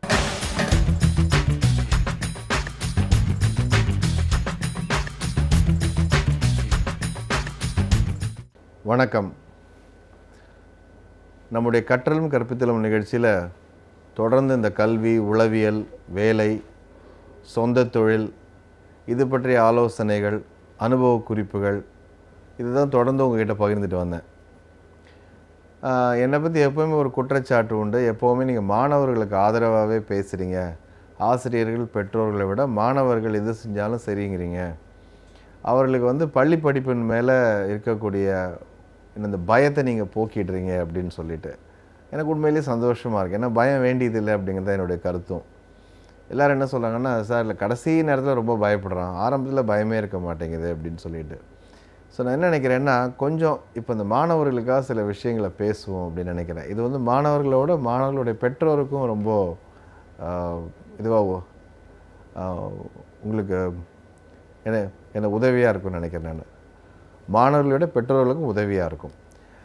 ஏன்னு கேட்டிங்கன்னா, எல்லாருமே என்ன நினைக்கிறாங்கன்னா, நம்ம பிள்ளை வந்து இன்னும் நல்லா படிக்கலாம், இன்னும் நல்லா வந்து முயற்சி பண்ணலாம், அந்த அளவுக்கு ரிசல்ட் கொடுக்க மாட்டேங்கிறான். இது எல்லாருடைய யாரை கேட்டாலும், எந்த அப்பா அம்மாவை கேட்டாலும் அவனோட இதுக்கு டேலண்ட் அளவுக்கு அவுட்புட் இல்லை அப்படிங்கிற வார்த்தை ரொம்ப சகஜம். ரெண்டு விஷயங்கள். ஒன்று, அந்த அவுட்புட்டுங்கிறத பற்றி அவங்க என்ன பண்ணுறாங்கன்னா மிக மிக குறைவாக மதிப்பிடுறாங்க. அப்புறம் அவங்களோட குழந்தைங்களோட டேலண்ட்டை மிக மிக உயர்வாக மதிப்பிடுறாங்க. இதுதான் உண்மை. எல்லாருமே சொல்லுவாங்க ரொம்ப இன்டெலிஜென்ட்டுங்க, பாடத்தில் தாங்க கோட்டை விட்டுறான் அப்படின்ட்டு. இது வந்து கிட்டத்தட்ட ஒரு மிகைப்படுத்தப்பட்ட ஒரு எல்லாரும் சொல்கிற விஷயங்கள் தான் அது. ஆனால் உண்மையிலே பார்த்திங்கன்னா அவங்களுக்கு எது தேவைன்னு கேட்டிங்கன்னா, பின்னாடி வந்து குத்துறதோட கூட உட்காந்து அவங்க என்ன அண்டர்கோ பண்ணுறாங்கன்னு தெரிஞ்சுக்கிறது ரொம்ப முக்கியம். எல்லோரும் இந்த கடைசி நேரத்தில் இந்த எக்ஸாம் வரப்போ இந்த ஒரு மாதம் 2 மாதம் முன்னாடி ஆரம்பிக்கிறதுக்கு கொஞ்சம் முன்னாடி, இப்போ 4 மாதம் 5 மாதம் இருக்கிறதுக்கு முன்னாடியே கொஞ்சம் மனசு விட்டு பேசுகிறது ரொம்ப முக்கியம்னு நினைக்கிறேன் நான். மாணவர்களை பொறுத்த வரைக்கும் அதிகமாக அவங்களுக்கு தேவைப்படுதுன்னா பகிர்தல் தான். திரும்ப திரும்ப ஃப்ரெண்ட்ஸ் கூடயே பேசுகிறாங்க. இப்போ எல்லாம் சொல்லுவாங்க முன்னெல்லாம் வெளியில் போய் பேசுகிறாங்க, இப்போ ஃபோன்லேயே பேசுகிறாங்க, அவ்வளோதான் வித்தியாசம். எப்போ பார்த்தாலும் 24 மணி நேரம் ஃப்ரெண்ட்ஸ் கூடயே பேசிகிட்டு இருக்காங்கன்னா ஒரே காரணம் என்னென்னா, இன்றைக்கு அவங்களுடைய சோஷியலைசேஷன் எப்படின்னு கேட்டிங்கன்னா முழுக்க முழுக்க ஃபோன் மூலமாக தான் நடக்குது. அப்போது அவங்களுடைய உண்மையான என்ன உணர்வுகளை பகிர்ந்துக்கிறதுக்கு அதிகமாக இருக்கக்கூடிய நண்பர்கள் தான். அந்த நண்பர்கள் செய்யும் வேலையை கொஞ்சம் பெற்றோர்கள் செய்ய முடியும் பொழுது உங்கள்கிட்டே அவங்க ஷேர் பண்ண ஆரம்பிப்பாங்க. நம்ம ஆரம்பமே வந்து எடுத்தோடனே அறிவுரை, இப்படி தான் இருக்கணும், இப்படி தான் நான்லாம் கஷ்டப்பட்டேன் அப்படின்னு ஆரம்பிச்சிங்கன்னா என்னென்னா முதல்ல தொடர்பு விட்டு போயிடுது. இப்படி தான் ஒருத்தர்கிட்ட சொன்னார் என்கிட்ட, சார் என் பையன்கிட்ட நான் அப்படியே பயங்கரமாக கொந்தளிப்பாக சொல்லிகிட்டு இருக்கேன், நான் இந்த ஊருக்கு வந்த புதுசுலலாம் எப்படி கஷ்டப்பட்டேன், எப்படியெல்லாம் சிரமப்பட்டு நான் முன்னுக்கு வந்தேன் அப்படிங்கிறத பற்றி உருக்கமாக சொல்லிகிட்ருக்கேன். பையன் நிறுத்தி ஒரே ஒரு கேள்வி கேட்டான். என்ன கேள்வி கேட்டான்னா, அப்பா ஆர்டர் பண்ண போகிறோமா பீட்ஸா, இல்லாட்டி இங்கே வருமா அப்படின்னு கேட்டான். நான் என்னடா உயிரை கொடுத்து இப்படி கத்திகிட்டு இருக்கேன், அட்வைஸ் பண்ணுறேனே, கொஞ்சம் கூட ஈவிரக்கமே இல்லாமல் அடுத்து என்ன சாப்பிட்லான்னு கேட்குறானே அப்படின்னு. அப்புறம் அந்த பையனை கூப்பிட்டு தனியாக பேசணும்னு சொன்னான். இல்லைங்க டாக்டர், உங்களுக்காவது பரவாயில்ல, இன்றைக்கி தான் நீங்கள் ஒரு நாள் கேட்குறீங்க, நான் டெய்லி இதே கதையை தான் கேட்டுட்ருக்கேன் அப்படின்னு. ஒரு கதையை தினம் கேட்கும்பொழுது என்ன ஆகும்னு கேட்டால் அதனுடைய இதன் தீவிரத்தன்மை குறையுது. அப்புறம் கொஞ்ச நாள் கழிச்சு என்னதுன்னா கேலி பொருள் ஆகிடுது. பல நேரங்கள் பெற்றோர்கள் கொடுக்குற எல்லா விஷயங்களும் கேலி பொருள் ஆகிறதுக்கு முக்கியமான காரணம் அளவுக்கு மீறி அது ரிப்பீட் ஆகிறது தான். எந்த குழந்தைய வேணால் கேளுங்க, அம்மா அப்பா என்ன பேசுவாங்கங்கிறத மனப்பாடமாக சொல்ல முடியும். இந்த சூழ்நிலையில் உங்கள் அப்பா என்ன சொல்லுவார், அம்மா என்ன சொல்லுவார்னு கேட்டிங்கன்னா மனப்பாடமாக சொல்லுவாங்க. ஏன்னா திரும்ப திரும்ப சொன்ன விஷயங்களையே சொல்லுதல். ஒரு காலத்தில் நம்ம அம்மா அப்பாக்கள் சொல்லும் பொழுது சகஜமாக ஏற்றுக்கொள்ளக்கூடிய என்ன சொல்லலாம் சமூக அமைப்பு, மனப்பாங்கு எல்லாமே இருந்தது. ஆனால் இன்றைக்கி எல்லாம் மாறி போச்சு. நீங்கள் ஒரு தடவை சொன்னால் புரிஞ்சுக்கிறான், 2வது தடவை சொல்கிறப்ப இது ரெப்படேஷன், 3வது தடவை சொல்கிறப்போ உங்களை தள்ளி வச்சிடறான். செய்தியை முதல்ல தள்ளிடுறான், அப்புறம் உங்களையும் தள்ளிடுறான். கொஞ்சம் இதையும் தொடர்ந்து நீங்கள் போனீங்கன்னா அப்புறம் தொடர்பு அறுத்துக்கிறான். இன்றைக்கி அதுதான். ஃபோன் பண்ண எடுக்கவே மாட்டேங்கிறாங்க. இன்றைக்கி பல பேருடைய பெரிய குறை. ஏன்னு கேட்டால் நான் தான் கேட்பேன், ஏன்மா ஃபோன் பண்ண ஏன் நீங்கள் எடுக்க மாட்டேங்கிறீங்க அப்படின்னு பசங்களை கேட்டால், சார் என்ன சார் எடுத்தால் என்ன பேசுவாங்கன்னு தெரியும் சார், இது ஏன் சார் ஃபோன் பண்ணி கேட்கணும், கேட்ட கேள்வியே திருப்பி கேட்பாங்க அப்படின்னு. அப்போது என்னன்னு கேட்டால் பெற்றோருடைய பயங்கள் நியாயமாக இருக்கும் பொழுதும் அவங்களால சரியாக அதை கம்யூனிகேட் பண்ண முடியல. அதுதான் உண்மை. அந்த அக்கறைக்கும் பயத்துக்கும் ஒரு சின்ன ஒரு என்ன சொல்ல மெல்லிய கோடு இருக்குது. திரும்ப திரும்ப இந்த பயத்தை மேலே மேலே நீங்கள் தெளிக்கிறப்ப என்ன ஆகுதுன்னா அவங்களுடைய தன்னம்பிக்கை அது குறையுது. அது எங்கெங்கெல்லாம் அம்மா அப்பாக்களுடைய பயங்கள் வந்து பிள்ளைகள் மீது தாக்க ஆரம்பிக்குதோ நீங்கள் சொல்லலாம் அப்போ தான் இது தவறு செய்யாமல் இருப்பாங்க அப்படின்னு. தவறு செய்தல் செய்யாது இருத்தல்ங்கிறது அவங்களுடைய வேல்யூ சிஸ்டத்தை பொறுத்து, விழுமியங்களை பொறுத்து, என்ன நம்ம கொடுத்து வளர்த்துருக்கோங்கிறத பொறுத்து. ஆனால் பயம் அப்படிங்கிற விஷயம் எல்லாத்தையும் பயப்படணும் வரும். எதை கேட்டால் கடவுளை கேட்டால் பயப்படணும், பயபக்தி வேணும், காட் ஃபியரிங் ஜென்டில்மேன். பாடத்தை பார்த்து பயப்படணும், ஆசிரியரை பார்த்து பயப்படணும், பெற்றோர் கொஞ்சம் பயம். எதுக்கு இந்த பயம்னு தெரியல. தேவையில்லாமல் இந்த பயத்தை ஊட்டி ஊட்டி வளர்க்கப்பட்டதுனால நம்ம நினைக்கிறோம் அடுத்த தலைமுறை அதே இதை கொண்டு போகணுன்னு. ஆனால் இப்போ பயம் வேலை செய்ய மாட்டேங்குது. நம்ம எதோ பயம் நினச்சி சொல்கிறோமோ அதுவே காமெடியாக போயிடுது. அப்போ என்ன செய்யலாம் அப்படின்னு கேட்டால் கொஞ்சம் இந்த பயத்தை ஓரமாக வச்சுட்டு பேச ஆரம்பிக்கலாம். அவங்களுக்கு இந்த பயம்லாம் பயமுறுத்து, அவங்க பயங்கள் வேறு மாதிரி இருக்கலாம். நமக்கு தெரியாத விஷயங்களை பார்த்து அவங்க பயப்படலாம். நமக்கு என்னென்னு புரிஞ்சுக்க முடியாத ஒரு விஷயத்துக்காக அவங்க வந்து பயந்துக்கிட்டு இருக்கலாம். அப்போ என்ன தேவைன்னா பயம் கண்டிப்பாக இருக்குது, அவங்களுக்கும் இருக்குது, பயம் இல்லைன்னு நான் சொல்ல மாட்டேன். ஆனால் நீங்கள் நினைக்கிற விஷயங்களுக்கு பயம் இல்லை, அவங்களுக்கு வேறு விஷயங்களுக்கு பயம் இருக்குது. அப்போ என்ன செய்யணும் அப்படின்னா பாடம் படிப்பு அப்படிங்கிறது மட்டும் இல்லாமல் கொஞ்ச நேரம் உட்காந்து பேசணும். நம்மளுக்கு என்ன பிரச்சனைனா பேசுகிறோன்னு சொல்லி நம்ம உடனே பேச ஆரம்பிச்சிடுறோம். பேசுகிறதுனா கேட்குறது. இப்போது யாரை கேளுங்க, நான் கூப்பிட்டா எங்கே உட்காந்து அவன் கேட்குறான், கேட்கவே மாட்டேங்கிறான், நான் பேச ஆரம்பித்தாலே உள்ளே போய்ட்றான். இது எல்லா பேரண்ட்ஸும் சொல்கிறது. நான் என்ன கேட்குறேன், நீங்கள் உட்காந்து நீங்கள் என்ன பண்ணுவீங்க, பேச ஆரம்பிச்சிடுங்க. பேச ஆரம்பித்தா நீங்கள் என்ன பேசுவீங்கிறது ஏற்கனவே பேசின விஷயமா இருக்கும். அப்போ தொடர்ந்து கேட்கக்கூடிய அளவுக்கு ஆர்வமோ அந்த காலத்தில் இருந்தாலும் ஓரளவுக்கு என்ன சொல்ல நடிப்பு கூட கிடையாது இந்த பசங்களுக்கு. வேண்டாம்னா எந்திச்சு போயிட்டே இருக்க போகிறாங்க. அப்போ என்ன செய்யணும் அப்படின்னா பேசுவதற்கு முக்கியமான விஷயம் வந்து செவி சாய்த்தல். கேள்விகள், சரியான கேள்விகள், அதாவது ப்ரோபிங் கொஸ்டின்ஸ் இருக்குது, ஓப்பன் ஹெண்டட் கொஸ்டின்னு சொல்லுவோம். எஸ் நோன்னு சொல்ல முடியாத மாதிரி ஒரு கேள்வி கேட்குறது. அந்த மாதிரி கேள்வி கேட்கும்பொழுது அவங்களை கொஞ்சம் பேச தூண்டும். இன்றைக்கு மிகப்பெரிய விஷயம் என்னென்னு கேட்டால் கவனச்சிதறல். நீங்கள் ஒரு கேள்வி கேட்டுட்ருக்கிற நேரத்துலையே அவனுக்கு அங்கே இது ஒன்று வரும், வாட்ஸ்அப் மெசேஜ் வரும், வேறு ஒன்று ஷேர் பண்ணியிருப்பான், அதை உட்காந்து படிச்சுட்டு இருப்பான், நடுவில் ஒரு கால் வரும். நீங்கள் என்ன ஆரம்பிச்சிங்க அப்படிங்கிறத இது எல்லாருக்கும் உள்ள பிரச்சனை தான், உங்களுக்கும் உள்ள பிரச்சனை தான். பெற்றோர்கள், ஆசிரியர்கள், வயதானவர்கள் எல்லாருக்கும் உள்ள பிரச்சனை. ஆனால் சின்ன குழந்தைக்கு என்னன்னு கேட்டால் இவங்க வந்து பிறந்ததுலேருந்து இதை பார்த்துட்ருக்காங்க. நீங்கள் வந்து ஒரு 20 வருஷம் 30 வருஷம் வேறு மாதிரி இருந்துட்டு இப்போ இதெல்லாம் உங்களுக்கு இந்த கவனிச்சுதல் வருது. ஆனால் இவங்களுக்கு வந்து பிறந்ததுலேருந்து இதுதான் இருக்குது. அப்போ என்ன அவங்க கேட்டிங்கன்னா எது மேலேயும் அவங்களால வந்து கொஞ்ச நேரம் வந்து லயிச்சு கேட்கக்கூடிய தன்மையை இழந்துடுறாங்க. அதனால தான் பாடம் சீக்கிரம் போர் அடிக்குது, அப்பா அம்மா பேசுறதெல்லாம் போர் அடிக்குது, எதுவுமே 2 நிமிஷத்துக்கு 3 நிமிஷத்துக்கு மேலே இருந்தால் போர் அடிக்குது. இப்படிப்பட்ட காலகட்டத்தில் நீங்கள் குழந்தைங்க கூட பேசணும் அப்படின்னா எப்படி பேச முடியும்? அவர்களை கண்காணிக்கணும்னு நினைக்கிறீங்க, நம்மளால் கண்காணிக்க முடியுதா? உண்மை தெரியுதா? அவருடைய பயங்கள் புரியுதா? உலகம் என்னன்னு தெரியுதா நமக்கு அப்படின்னு கேட்டால் என்னுடைய பதில் பெரும்பான்மையான பெற்றோர்கள் நல்ல எண்ணத்தில் செய்தாலும் அவருடைய செய்கைகள் யூஸ்ஃபுல்லாக இருக்கிறதில்ல, எஃபெக்டிவாக இருக்கிறதில்ல, பயன் தருவதில்லை. காரணம் அடிப்படையான அந்த தகவல் தொடர்பை துண்டிக்கப்பட்டுள்ளது என்பதுதான் உண்மை. பிள்ளைகளுடன் எப்படி பேசுவது என்பது இன்றைக்கு ஒரு கலை மாதிரி, கிட்டத்தட்ட பயிற்சி மாதிரி எடுத்துக்கொள்ள வேண்டிய காலகட்டாயத்தில் பெற்றோர்கள் வாழ்கிறார்கள்.